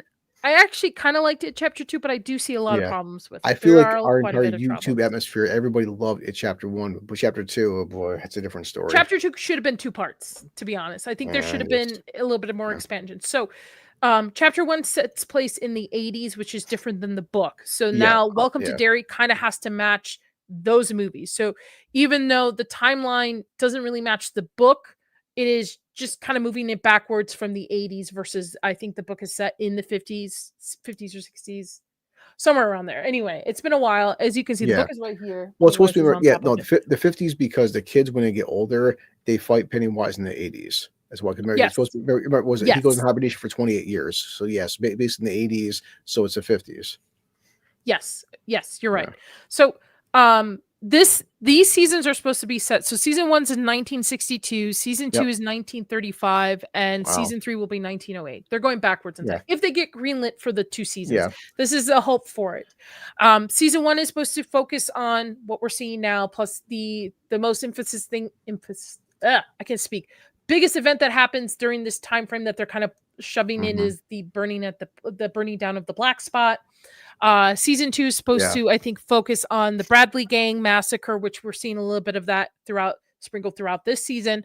And then season 3 will be exploring the Kitchener's ironworkers fire, where like explosion, where a bunch of kids went missing and adults. So they have a game laid out for it. So I was pleasantly surprised with this episode 1, because the twist with it, and we're gonna spoil it. We're talking spoilers here. If you haven't seen it, I'm sorry. Go back and watch it if you're gonna watch it, Vince. But season 4 sets it up with Maddie here. He's our opening character. Comes from a really bad house. He's seeing things. He wants to run away. He gets picked up by a family, and chaos ensues. You get the family is pretty much Pennywise in disguise. There's a demon baby that gets born by this graphic birth scene, and it attacks Maddie. But we never actually see, and I'm going to go into theories. I think Maddie's actually still alive. We actually never see a body for Maddie. We never do. We do see him later on at the end of the episode where he is Pennywise takes his form in a movie that terrifies a group of kids. But we actually never do see Maddie dead. And I think Maddie's actually still alive, in my opinion. And as Nia said, and as we talk about these episodes, there is tons and tons of Easter eggs to the point where like some of these episodes you could watch a second time and notice more Easter eggs, like stuff like Bert the Turtle, sketch. I've got actual reason why I think Maddie is alive. I'm serious. Hold on. I want to get the characters' names for this. So we have Lily, who is on the left. And let's see. Let's pull up the IMDb. Sorry, guys. I should be more prepared for you all. I'm trying my best here. As Marvel Cup had said, if you look at the first episode, and time is spoiler, Bill Skarsgård is a producer. And Bill Skarsgård will be in this. And they're very smart to use Pennywise sparingly because, and like someone said, like Master Link said, Pennywise, when people read the book and the movies show Pennywise more, he's not is in as much as you think he is. So the point is they're showing that, and anybody would know the franchise. He is. He's taking forms of different things. The whole point of like Pennywise the clown. I mean, obviously the creature is there everywhere, but Pennywise himself, like you don't see Pennywise that often. Pennywise is there sparingly. So we have Lily, Teddy, Phil, and Susie. These are the kids. Okay, and then we also get Ronnie. Ronnie is another girl for the group. Her father is the what are they used to be called? The ones that, I would say projectionist. For the local movie theater. So and he's also black. All these kids, besides Susie, are feeling the guilt because they were all Maddie's friends. Maddie has been disappeared. He's been gone for a couple months now. Disappearance, right? Nobody knows what happened to him and such. Obviously, we see the opening scene for it. What's up, Marble? We're supposed to see Pennywise, like Bill Skarsgård, Pennywise soon. And I really liked the first episode because the first episode ends with these kids are all seeing things. Lily's crazy. She goes to Juniper Hill, which Juniper Hill is the insane asylum that's in many King books. It's many crossovers. Derry is in a lot of King books. It's Derry is in. They were trying to connect the Running Man to Derry. Like, there's a lot of things. There's a lot of even my kids like, Dad doesn't. He's like, I read the Running Man. At one point, he visits Derry. I'm like, well, thing is, if he visited Derry in 2025, Pennywise would be dead by then because Losers Cup kills him in the 80s. But it's like, but if he did visit Derry in 2025, Pennywise wouldn't. Plus, Pennywise wouldn't fuck with the run. So Lily is losing her shit. She's been to Jupiter Hill a couple times. She does not want to come back. She's dealing with the trauma of her dad ending up in a really bad accident at a pickle company that jarred pickles. He fell into something and basically his body parts were spread amongst pickle body. It was really bad tragedy. Her dad became Pickle Rick. So. Yep. Pretty much. And I have images of for that. Teddy is dealing with talking about, which was really interesting because she was brought up in Monsters, Ed Gein's Monsters, of like Nazis who used to take the Jews and like experiment them and skin them and make them into like lampshades and stuff. Mikhail. Dealing with that. And then I don't think Phil has actually seen anything, or Susie. So, but they all feel guilty that Maddie is missing and they don't know what's happening with Maddie. Lily at one point sees Maddie's fingers come up a drain, similar to what Beth sees in It Chapter 1 with, kids calling up to the drain and stuff. So tragic pickle accident is a hell of an obituary. Oh, it gets better. It gets better. Like, I think I have pictures of the pickle. It gets better. So the kids have decided that, they're going to go and there's a music that's playing and they realize it's from the Music Man. So they have to go see the Music Man. So thank you. What's up, comics? What's up, Niad? I'm distracted. Part of Lily's trauma isn't just pickle jar machine, but the guilt she felt for him going in to retrieve something for her. Oh, yes. Yeah, definitely. Thank you, Niad, for course correcting me. That's me. Yeah, there's so many. There's so much to unpack. I mean, and there's a lot of storylines going on throughout it. And the initial first episode was a great pilot episode. I guess pilot, right? We don't talk about pilots anymore. But eventually, these kids make it to the movie theater, and then the demon baby comes back and kills 3 of them. Supposedly 3 of them. I actually think Phil is still alive. Why? I have theories. Can I talk about my theories? Well, should we talk about theories while we're going through this? Okay, the reason why I think poor kids Phil is alive, and the reason why I think Maddie is still alive is that when there is a scene in this second episode where Lily is shopping and she goes and she sees Pennywise is in the background distracted as people, right? You see it. You've seen it in It Chapter 1 too. It happens a lot where it looks like an adult in the background, but it's like a creepy Pennywise person. And as she gets cornered and then it's Pickle Daddy, right? If you look at the cereal boxes that she sees the kids, Teddy is dead. Phil's not. Neither is Maddie. And then when we get to episode 3, where it's more Scooby-Doo, where I think a lot of things are breaking down, when they are going through the cemetery, it's only Susie and Teddy's ghost that is haunting them and chasing them. It's not Phil or Maddie. So I actually think Phil and Maddie are still alive, but probably in Pennywise's den. Like similar to the story when Beth was taken and such. So that's one theory I have about it. Yeah. But episode 1 was great. I thought bloodbath. We're great. Okay, we killed off what we consider the Losers Club. We've got this military storyline with her hand. And...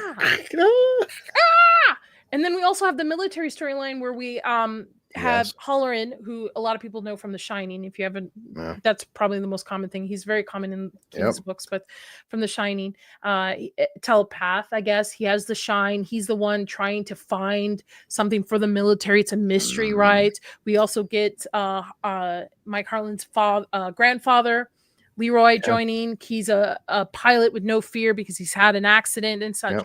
So this is all setting up to be very interesting how they're interweaving things going, right? 20. All right. Episode 1. Great. Episode 2. We also get Dexter's dad. We also get Dexter's dad. Yes, that's true. Dexter's dad, General Shaw, who plays an important background to it, which completely destroyed the show for me on it.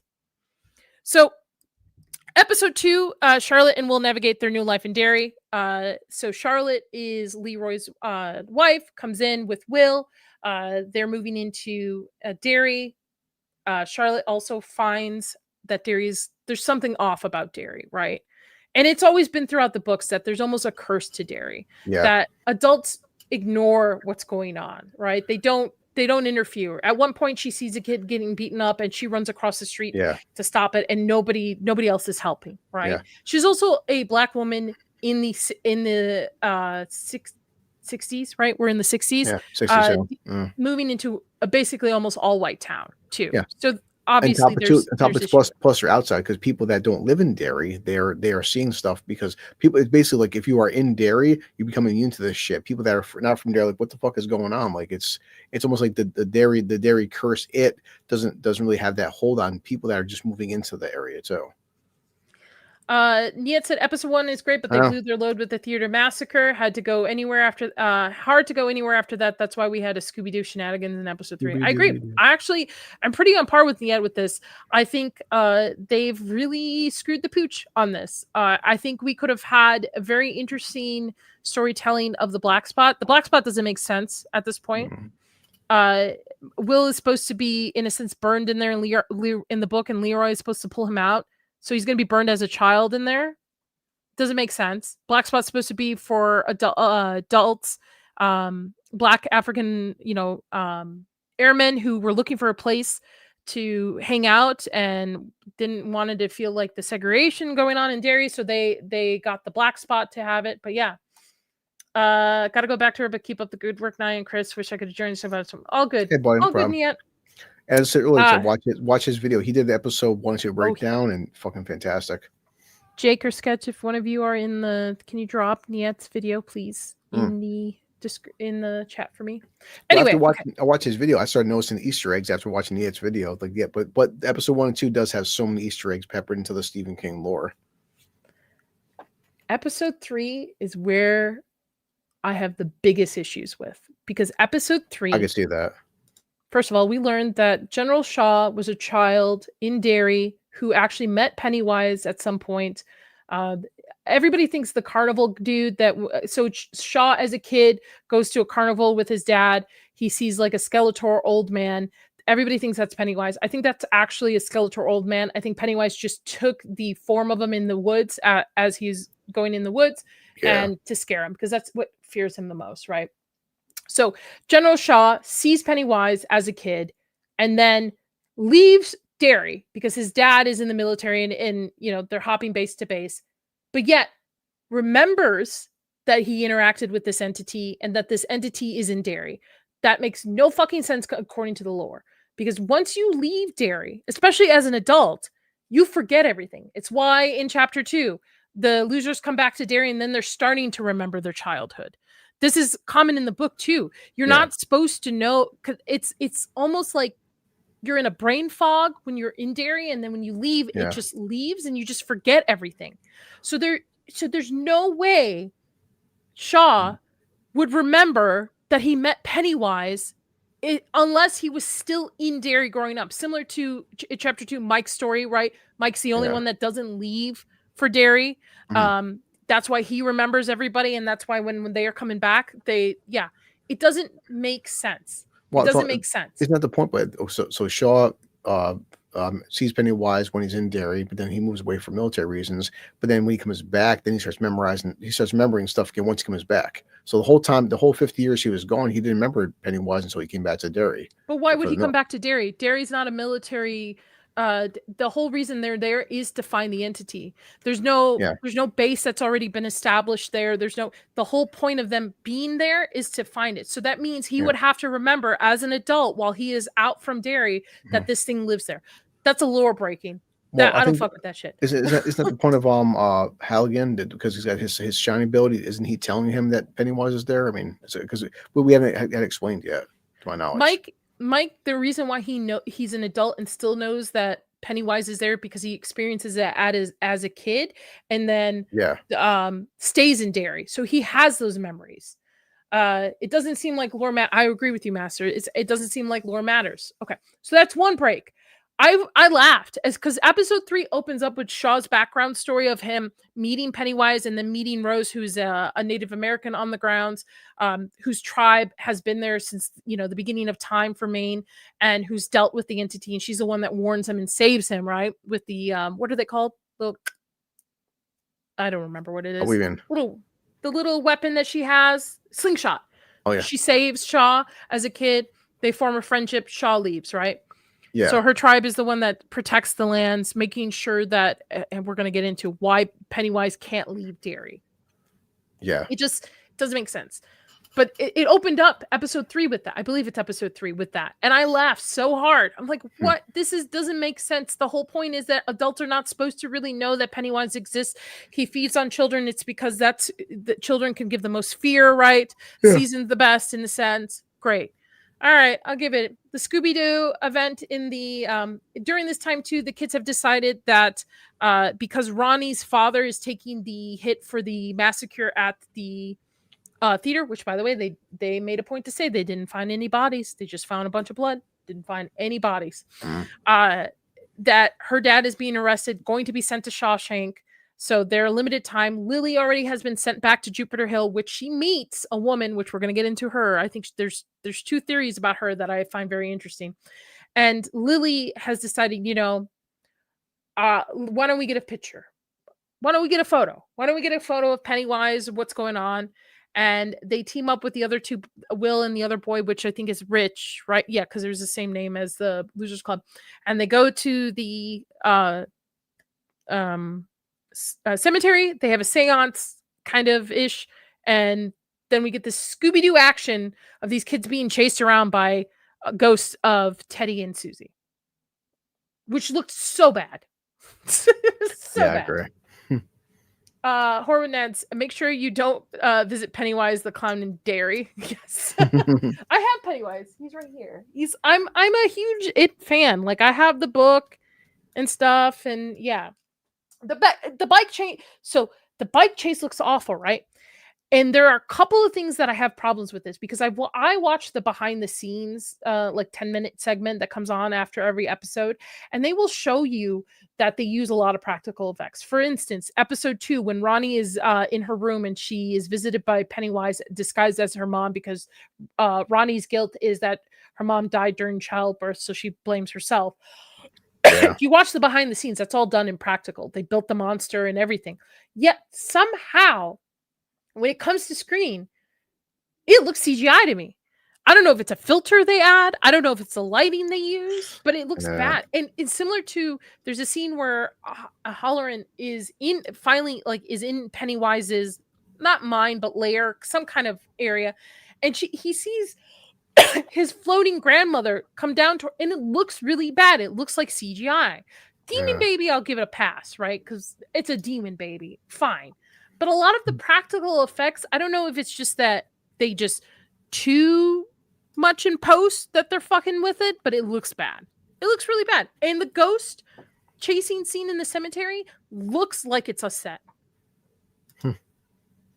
To me. Okay. Yeah, anyway, true. All right. Sorry, I'm talking with it. I'm so excited about this because I have so many notes about this. Where was it? Okay. So episode 3, that's where I lost me with the adults knowing. Episode 4, though, oh boy. Okay, so episode 4, I have mixed opinions about. I've seen a lot of people kind of give at it because they're like, why would Native Americans be afraid? Because the initial fear of the chief is that she sees Pennywise in the shape of a Christian man, and I'm like, well, yeah, that makes sense for that, right? Blue, like, that completely makes sense for a Native American to be afraid of the Christian white man. I mean, my dad was born in the same backstage 52. My father spoke very fluent Mohawk, and he was forced in the 50s to go to a all-white Catholic school, and he was forced to speak English. And he would tell me as a kid that if he ever spoke Mohawk in school, they would take a ruler and beat him until his wrist went purple, and they would beat him if he didn't speak English only. It's like, he wasn't the only person. Natives, and this was back in the fucking 50s. So imagine earlier, but he's like, he was told you cannot speak Mohawk in school, you have to speak English. And like, so if they did shit back to my dad back in the 50s, imagine what they did in the fucking 1800s to these people. And I think maybe the criticism would be more so, why is it a woman-run tribe, right? Because these Native Americans were the ones that discovered Pennywise in a sense. What they did was they broke off a piece of its meter that it came through. If you don't know the story of Pennywise, it's alien extraterrestrial.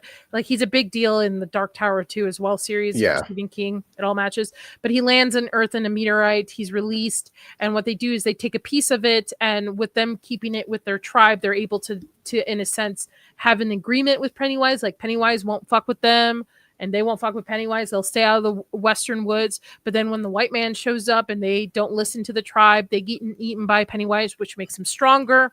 Yeah. And then what happens is that they're realizing that he's going to be able to like get out of the western woods. So they decide that they're going to move. Their chief is a woman. Her daughter says, nope, we're not moving. So she decides to take it upon herself to go get more pieces of the meteorite.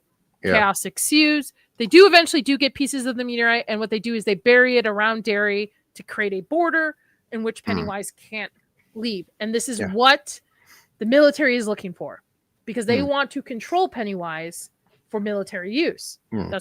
That's the assumption with Shaw. That's kind of what it's alluding to. And that's one thing that the films, both sets of films skipped over, was Pennywise's history and where he came from, when he landed, like how old he is when he landed on Earth. And obviously the book went into the whole history of the turtle, fucking Manchurian the turtle and Pennywise. But the movies, as long as they were, they're still, I just told you backstage, the first It book is over 1,100 pages long and almost 300,000 words. They had to condense so much. So like I did like episode 4, going to the history of Pennywise, where he came from, why he's strapped to Derry, the fact that they couldn't kill him, but they could cage him. So even the Native Americans are like, damn, we can't kill this fucking thing. So at least we can lock him away for a while.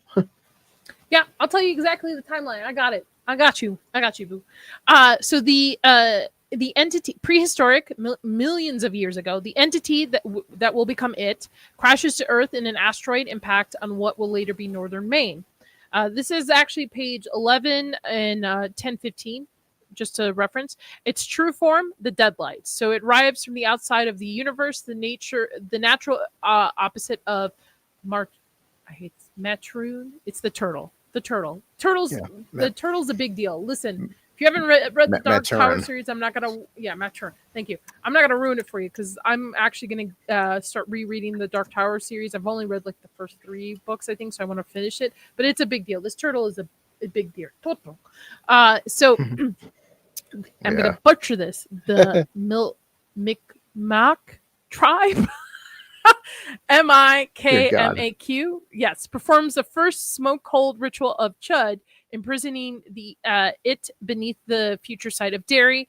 They sense the evil in the ground and bind it with magic. It later breaks, weakening the bond. So there's none of this meteorite breaking off and burying it around it. And this is pre-1600s. Now, 1715 to 1720, early beaver trappers and survivors vanish after disturbing with the old site. It first hints that the binding has been failing to keep the entity in. And then 1940 to 1973, 1740 to 1743, which I wish they would have gone back and started here. The complete disappearance of Derry Township. All 340 settlers vanish in a single winter. Damn. Kind of alluding to the fact that it's the first full 27 feeding cycle after the native binding collapse. 1851, Don Markinson poisons his entire family. First modern mass murder record in Derry. So there's a lot of, again, I think this would have been better. Do it as an anthology series and take these pieces and do like 1 or 2 episodes, like push to the history of this. I don't need to follow another losers club. I don't need another kids with pickle daddy issues. Like I need to see and we're going to get it. The next season covers this, the Bradley gang murder, which in 1864, they're changing it obviously a little bit to align with the modern day it, but they're machine gunned down to death in a public shootout on the canal street by the entire town. Heavily implied that Pennywise has something to do with it. If you actually watch the opening title, like the opening credits, and they show the massacre happening, it's Pennywise with a gun shooting out of a window, like he's flying out of a window, implying Pennywise has something to do with the town massacring these people. 1876 to 1879, wave of child disappearance. The entire Sunday school class, over 30 children, vanish during an Easter egg hunt. This takes place during, I believe, the Ironworks fire, somewhere around there. No, I'm sorry. It was a couple years before the Ironworks fire. I believe the Easter egg in the movie takes place in it, but and then you get 1960, you get the Kitchener Ironworks explosion. Anyway, there's a lot of like lore breaking issues, and I get it that they kind of have to change the timeline because they're following it chapter 1 and 2. Yeah. Completely get it right, setting it in modern 80s and moving backwards and stuff. But the biggest thing I had with this, I was fine with the history of it. That's fine. Changing a little bit of how they bind it. My biggest issue actually is with Leroy here and his son. Because there's a scene, so his son opens up to his mother and says, like, there's something going on in Derry, right? So these two go fishing, and his son sees his dad, Leroy, burnt up, and it's supposed to kind of allude to what eventually will happen with the black spot, right? Because in this episode they also have the black spot opening, and they both. So it's almost his son's name is Michael, right? I believe Michael. No, it's I'm like Will. Will and Leroy. So Leroy rescues Will from drowning, pretty much. But they both see the red balloon. Then later on, Will has a nightmare or is visited by Pennywise in some way. You could say nightmare or visited by Pennywise. Yeah. You see a Pennywise figure outside his window, which, by the way, is not Pennywise. It's if you remember in episode 2 or 3 where the carnival, we see a young clown that's looks like Pennywise. It's a kid. It's like a girl dressed up as a clown. Her wig has like little bells on it. If you look at the outline of the Pennywise at the tree, it's that clown. It's not Pennywise the clown. It has little like bells around the wig and stuff. He sees the red balloon again too. So why is an adult seeing the red balloon? Yeah. That's what I was thinking too. Why? Because he does. Somebody says, "Oh, it's because he has no fear." That doesn't make any sense. He's still an adult. If Pennywise is after his son, why is this adult seeing? Maybe because that's the whole premise is like this family's not from Derry, so like whatever hold Pennywise has or it has over the town, the current citizens, this family isn't from Derry, so it doesn't affect them the same way. That doesn't work because Ben was not from this town, the original Loser Club, and he was a new kid and he was affected by it, so that wouldn't work. That's what I said, man. I don't know that. That's why I took it. Like, it's very simple. Like, it's very strange the fact that his dad. It could be because dad does have the brain injury. Because technically speaking, he does have a brain. Because why is only his father seeing Pennywise's red balloons for? So because that's his special power. Restaurant is really neat. He's full of turtle meat. What's up, Marlo? I don't like that we're involving adults in this, and I get it because I'm being a hypocrite because I'm like, hey, I don't want another Losers Club, right? But then we have to involve the adults. I really don't think they had much to work with. That's why they had to add this military storyline that they're going with, trying to find it. It just doesn't make sense. It breaks all lore for it. I would rather, again, just show me the history of Derry. Just show me because there's so much in the book. You're right. The book's over 1,000 pages. There's so many historical events that happened to Derry that are sprinkled through. You could easily have done it. But instead, we're getting now another Losers Club. We're getting another,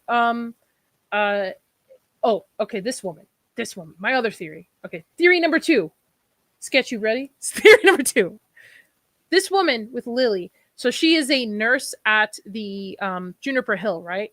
And Lily confides in her. There's multiple scenes with her and Lily.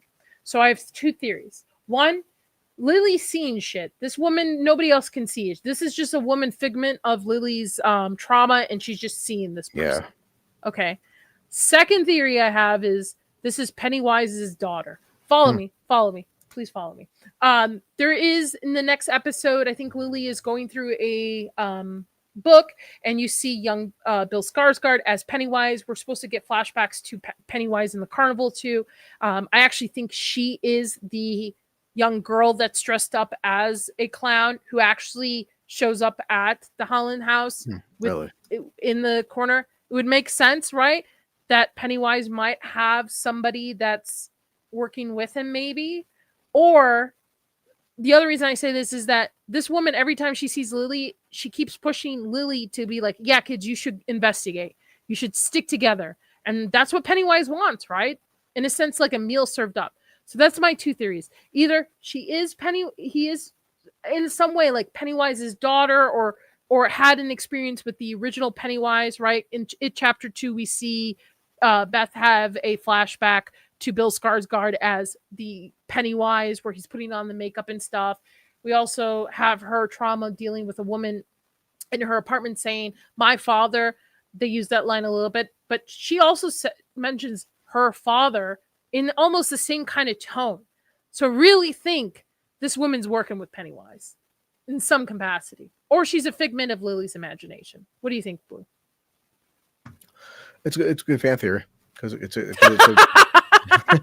well, yeah, because Fuck you, Blue.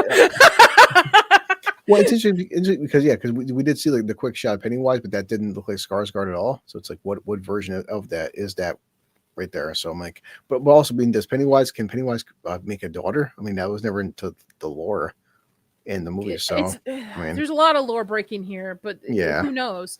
Like Pennywise does have a human form. I wouldn't say human form, but a form in the book that's related. He's called Bob. Pennywise the clown and such, so it fits with the book's narrative in some way. But man, oh man, this woman, usually when there's a character that really wants to help our group of main characters, that means they're a bad guy. Usually 9 out of 10 times they're a bad guy or something's going on. So either she's a figment of mention.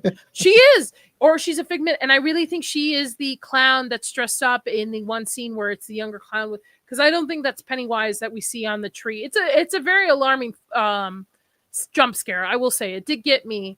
I didn't like how CGI it looked, but it did get me. But if you look at it, the wig looks completely different than what Pennywise looks like. Yeah. And it just doesn't fit the narrative. I don't see it. And it would also make sense if there's a balloon up in their tree that somebody human would have, or somebody with that ability would have put it there.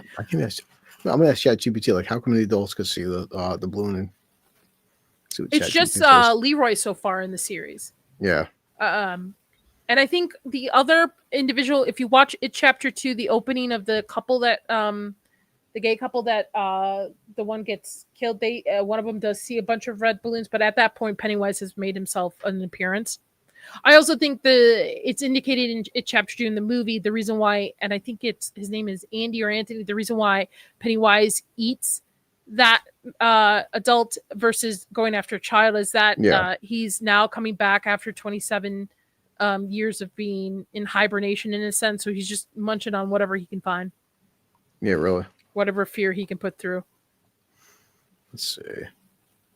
I will say kudos to the guy playing Harlan. So funny idea. First thing, so why can this is ChatGPT says, why can Major Leroy see the Pennywise red balloon? Because Leroy's not a normal adult. Because he has no. They're gonna use it that he has no fear. That he has. Number one, Leroy has trauma that makes him fear attuned. Leroy survived a POW camp, real torture, and near-death experiences. That changes the brain in King's lore. It makes certain adults see things kids see, sense supernatural danger, detect what Derry is hiding. Pennywise preys on fear. People who've already faced death can feel him more clearly. Sure, okay. And it also says he's a thin place adult King term. In Stephen King's stories, certain adults fall into a category where reality is thinner for them, supernatural stuff leaks through. They're mentally less shielded by adult denial. Leroy fits the exact pattern, like Mike Hamlin in the 2017 movie. Most adults equals blind. Traumatized adults equals attuned. Kids are fully exposed. Also, Pennywise also chooses who can see him. Pennywise does have rules. He has for most adults, but not all adults. He reveals himself to kids, but also he shows himself to certain adults if it benefits him. Leroy's becoming a threat, digging too deep into Operation Precept and surviving attack. Pennywise wants him to feel fear, not ignore it. The red balloon is saying that I can see you, stay in your lane, and also you're next. It's a warning. Plus, Leroy isn't from Derry. Damn, fucking ChatGPT, man. But Leroy is not from Derry, but that wouldn't make sense because I guess it does make sense in the sense that he has trauma, right? I think it's bending the rules a little bit too much here. The whole fear of Pennywise is that he does go after children, right? The most vulnerable, innocent in humanity, right? That's what children are. Children should be protected. So watching children have to deal with an entity that is showing them what they fear the most and then basically eating them alive, it's terrifying. And to have, I don't feel like it's that terrifying as an adult, right? Yeah. I'm love my ad. It says, Chris, your perfect naughty one-liner is Leroy can see the loom because he's not a normal adult. to tell Naughty she'll get it immediately. I do like Dick Halloran played here. I think he fits. I do like a little bit more of his background because we don't. I mean, other than The Shining and Doctor Sleep, you don't get a lot of his story. He is a character throughout King's universe, right? The multiverse. Yeah, because even was it the second in chapter 2, but even the one with Tim Curry, Pennywise was showing them adults even when they were outside of Derry. He was showing them things that he wanted them to see even when they weren't inside Derry. So like he can actually choose to show himself to adults if he wants to, which does make sense. He's showing himself to the Losers Club that he's had a connection with. Oh yeah. So there's a bit of a difference. I don't know. I feel like they're just breaking too much lore with it. I don't like it. I like Pennywise being this entity that's just going after kids and having adults being able to see this. Also, the impact of a kids trying to tell adults about this stuff, and adults are like, remember the bullshit quasi controversy was remember they call him Pennywise homophobe because he killed a gay couple, but the gay couple in the 80s, they were adults that he killed. Yeah. So he does kill adults. That I said that earlier. I think the reason why he killed them and showed it to them was he was just coming out of his 27 cycle, so he was just looking for a snack. Well, that's what I'm saying. He wasn't ready. Yeah, but so Leroy though, but the premise, like Pennywise at certain times, Leroy also adults can see him in certain circumstances. Yeah, I just don't like that they're breaking it a little too much in this show, and it doesn't also explain why Shaw is coming. General Shaw on the screen is coming back as a child. He should have forgotten all of that stuff. Again, one of the lores for Derry is that when you leave Derry, you forget about Derry. It's not until you come back that you have your memories. So why is he being able to? Nadia's asking about General Shaw. How can General Shaw remember this stuff? I don't trust the AI, ChatGPT. Fuck that! I've read the book. I know for myself. All right. Yeah, I know more. You're like a boomer. ChatGPT. Like, hey, tell Nadia. Here, tell Nadia this. Hold on a second. Actually, man! All right, let's go for it. Hold on, I'll put the thing on. It's actually still loading. So hold on. So. Got you, buddy. Tell Nadia this, and she'll immediately understand General Shaw's deal without spoilers and without confusing King lore word salad. Why can General Shaw remember things adults usually forget in Derry? Short answer, because Shaw is not a normal Derry adult. He's insulated from the Derry fog in 3 different ways. Let's break it down clean and simple so you can say this on stream. Number 1, Shaw isn't from Derry. He's military Derry adults who live in the town get affected the most by Pennywise's influence. Selective amnesia, denial, ignoring violence, forgetting traumatic events. But military officers, they rotate in. They're stationed temporarily. They don't grow up under Derry's psychic rot. Doesn't work. Outsiders are less affected. Same reason Major Haynes can see the balloon. Shaw hasn't been conditioned by the town. Doesn't Number work. 2, Shaw doesn't work. is It's not the explaining of him seeing Pennywise now. It's the fact that he remembers that Pennywise exists and comes back to the town. Yeah. That's the thing. That's the lore that they're breaking.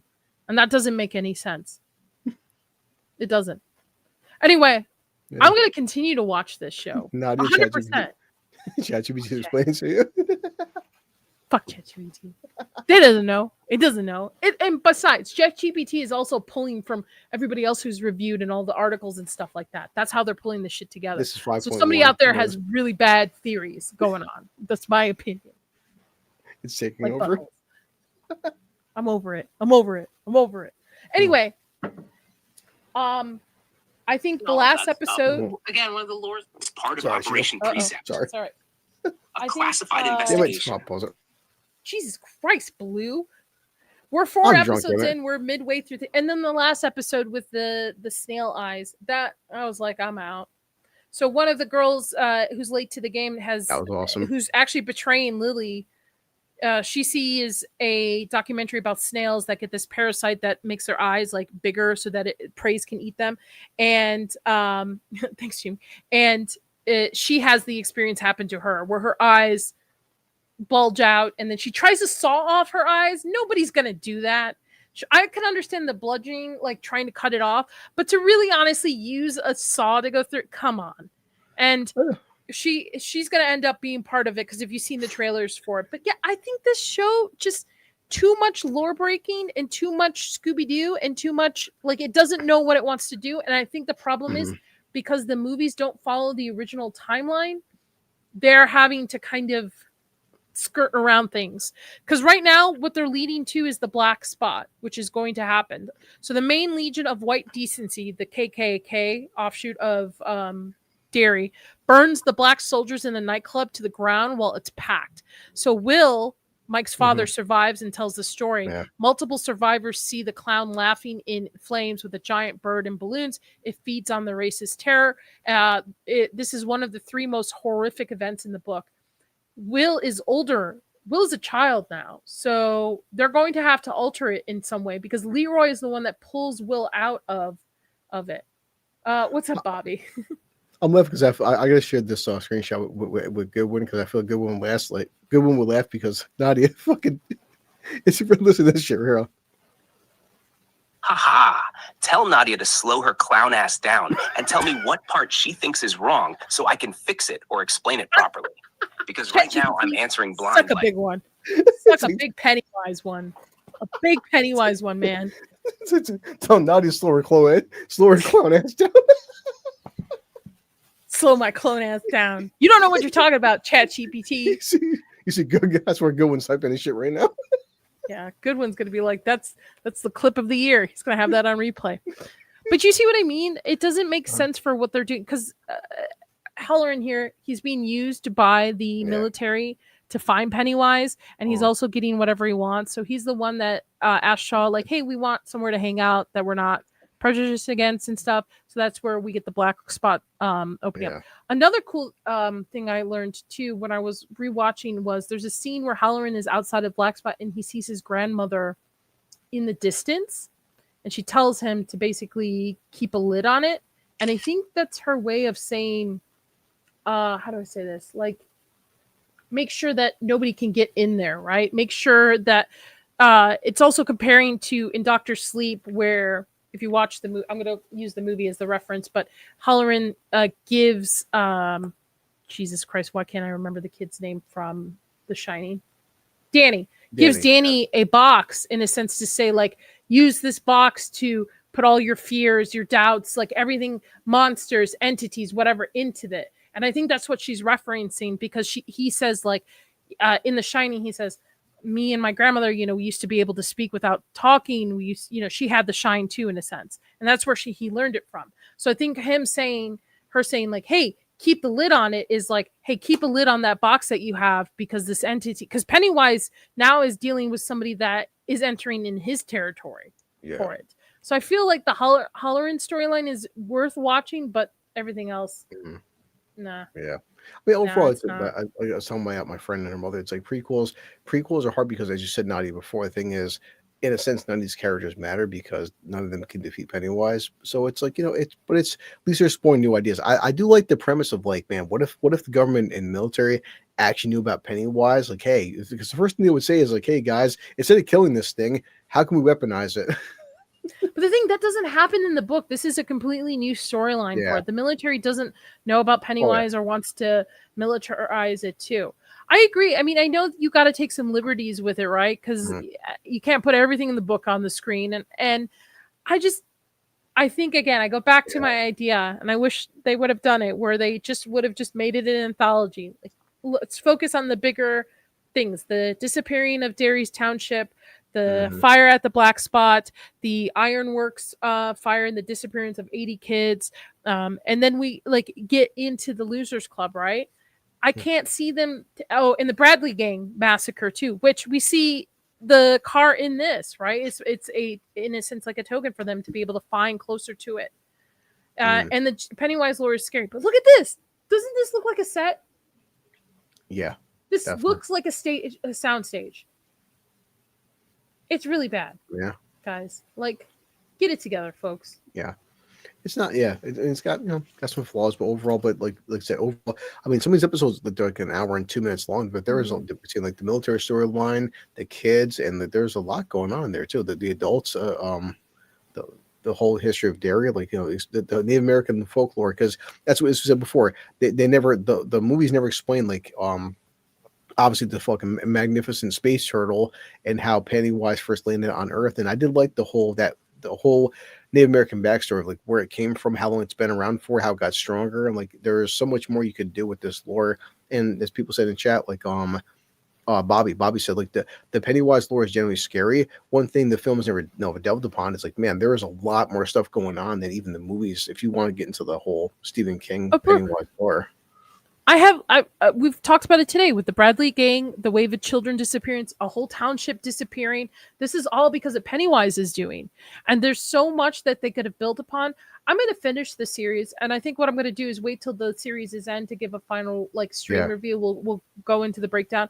But so far, I'm not liking the lore breaking. I'm not liking the adults seeing Pennywise or knowing about Pennywise. I'm not liking this military knowing about it because you have one and I'm sorry. The tie-in for Shaw to know about Pennywise was weak. He saw him as a kid. He was able to get away because a Native American girl. Oh, and another thing, the Native American tribe still knows Pennywise exists. They passed down the story of Pennywise to generations because they have to protect them not to dig up the shards that they've built around Derry from the asteroid that he came in, that they've broken off to kind of pin him into the area of Derry. So the Native Americans know this thing still exists. And then the military now has interrogated one of the younger ones about it. And I think that was probably one of the creepier scenes with Halloran. He smiles really big. I thought he was Pennywise for a second behind the memory that when he was in the memory of the young Native American boy of like learning the history of Derry, of its arrival and such. That was pretty creepy, but yeah, I think this is just, I think I'm with Niet. I think they blew their load on the first episode and then they're kind of just patching it together.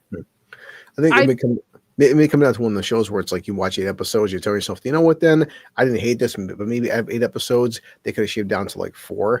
Because I was even talking to Vex recently about the whole Monarch, because Monarch season 2 showing King Kong. I think Monarch season 1 on Apple, like when you see Godzilla, it is the Nadia. It's like anybody can YouTube Godzilla scenes.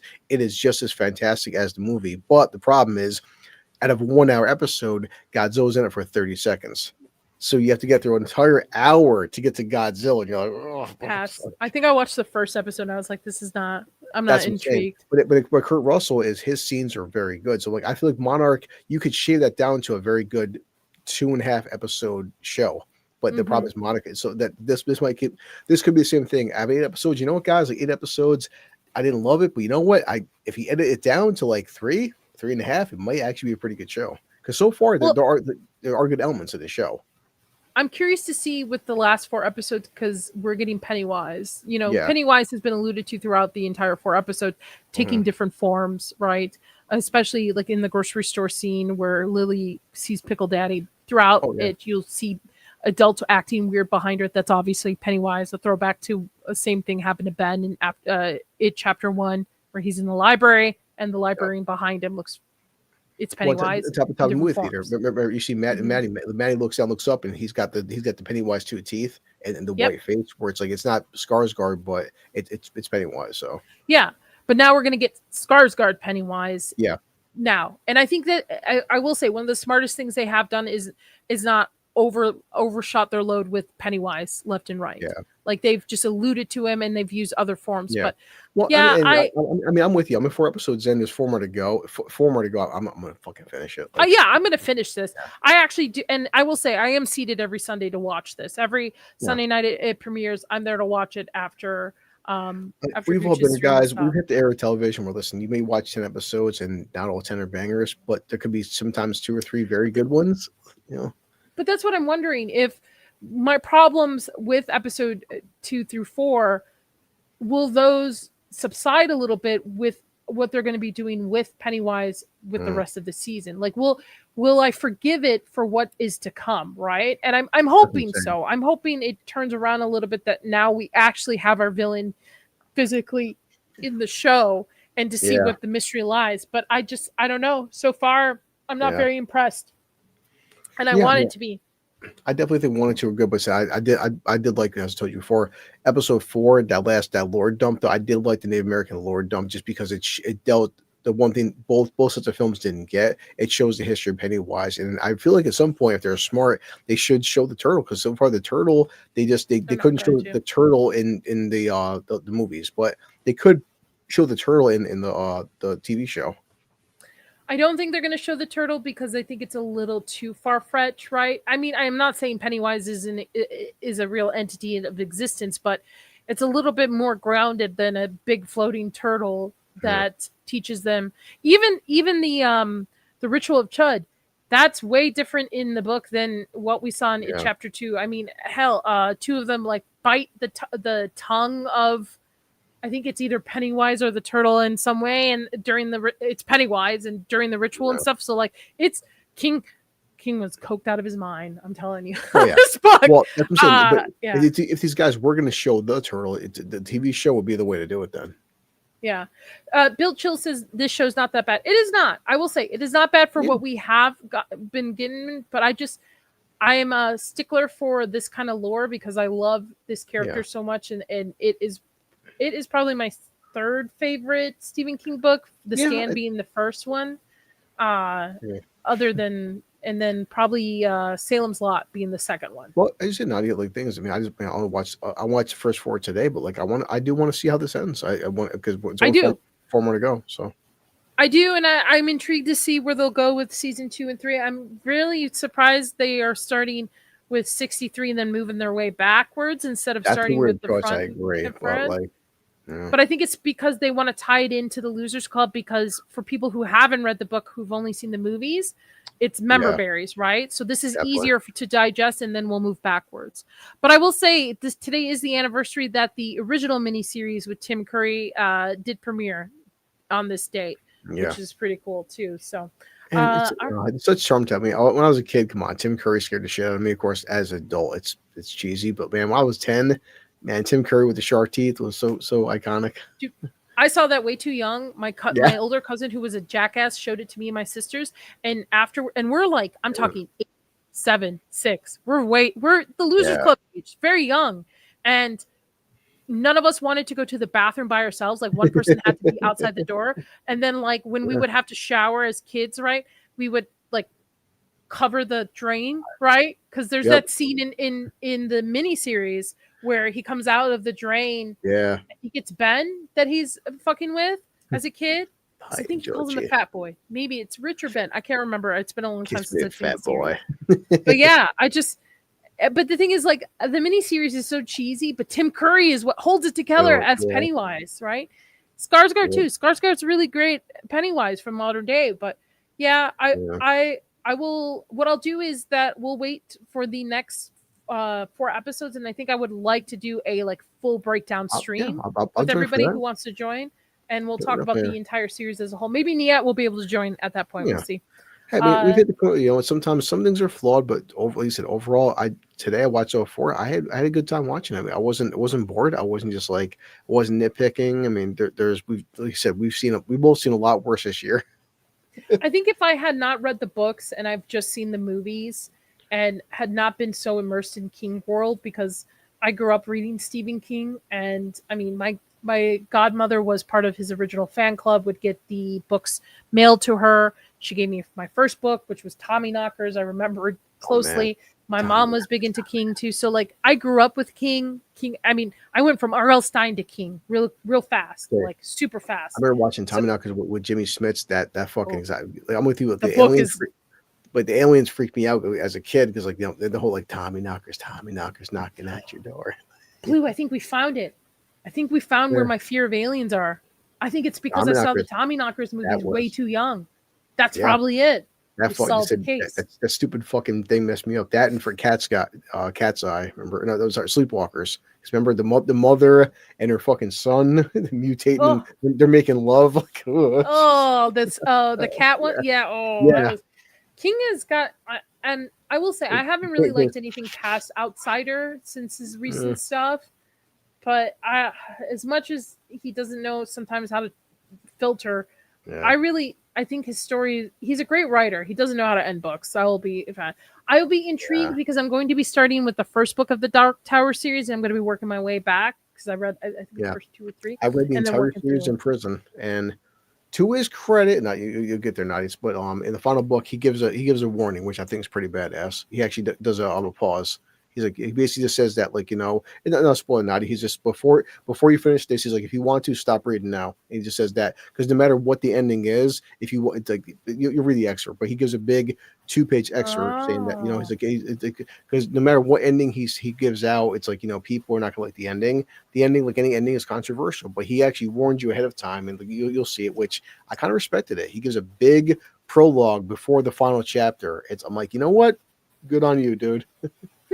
My husband read them. I was very surprised because he's not big into horror, but it's a fantasy series in a sense. Right? Because he was making one every 10 years apart. Then after Misery, he almost died in a car accident. He's like, fuck, I got to finish these. So as you look at, it's like 1, 10 years, 2, 10 years, 3. Then it goes 4, 5, 6 in a row. Because he's like, I just had near-death experience. So he finished it.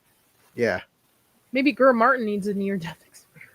Honestly, yeah, it's funny as it is because that's why King finished. Because before I die, I need to finish the Dark Tower series. So like 4, 5, and 6 are within 2 years of each other. He just writes them right in a row. Like, maybe he needs to. All right, we're gonna get out of here. Thank you everybody who stopped by in the chat. You guys are awesome. Hang on with this Gooch guy. Yeah, I'm gonna. You guys, please stay in the chat. You guys are gonna be redirected on YouTube over to Late Night with the Gooch. I'll be over there as well as Blue will be. Thank you guys so much. I will timestamp this, and please let me know what you thought of Frankenstein. What do you thought of Predator BadLands? Are you joining Pluribus? Did you watch Running Man? Are you enjoying Welcome to It? Am I just being a stickler with a stick up my ass? Probably I am because I love this IP so much, but a little bit. According to ChatGPT, my clown ass doesn't know what I'm fucking talking about. Yeah, I know. I've read the book and done research for it, but who knows, right? Yeah. Guys, in the chat, you guys were fucking awesome. I know you're going to be on Late Night with the Gooch, but what else you got going on? Tomorrow, because you're always in my chat. Tomorrow, my friend Gary, Inside Man, he doesn't hang out with me too often. He wants to watch Jeff Goldblum's The Fly, and you know this as a so we're. This is one of my favorite movies of all time. And of course, if you are available, you're always invited. But like I said, normally I would make this for a Halloween month, but because Inside Man, I don't get him too often, and it's Nadia. The Fly, it's a fucking masterpiece. I was like, Gary, we'll watch The Fly tomorrow. I love that movie.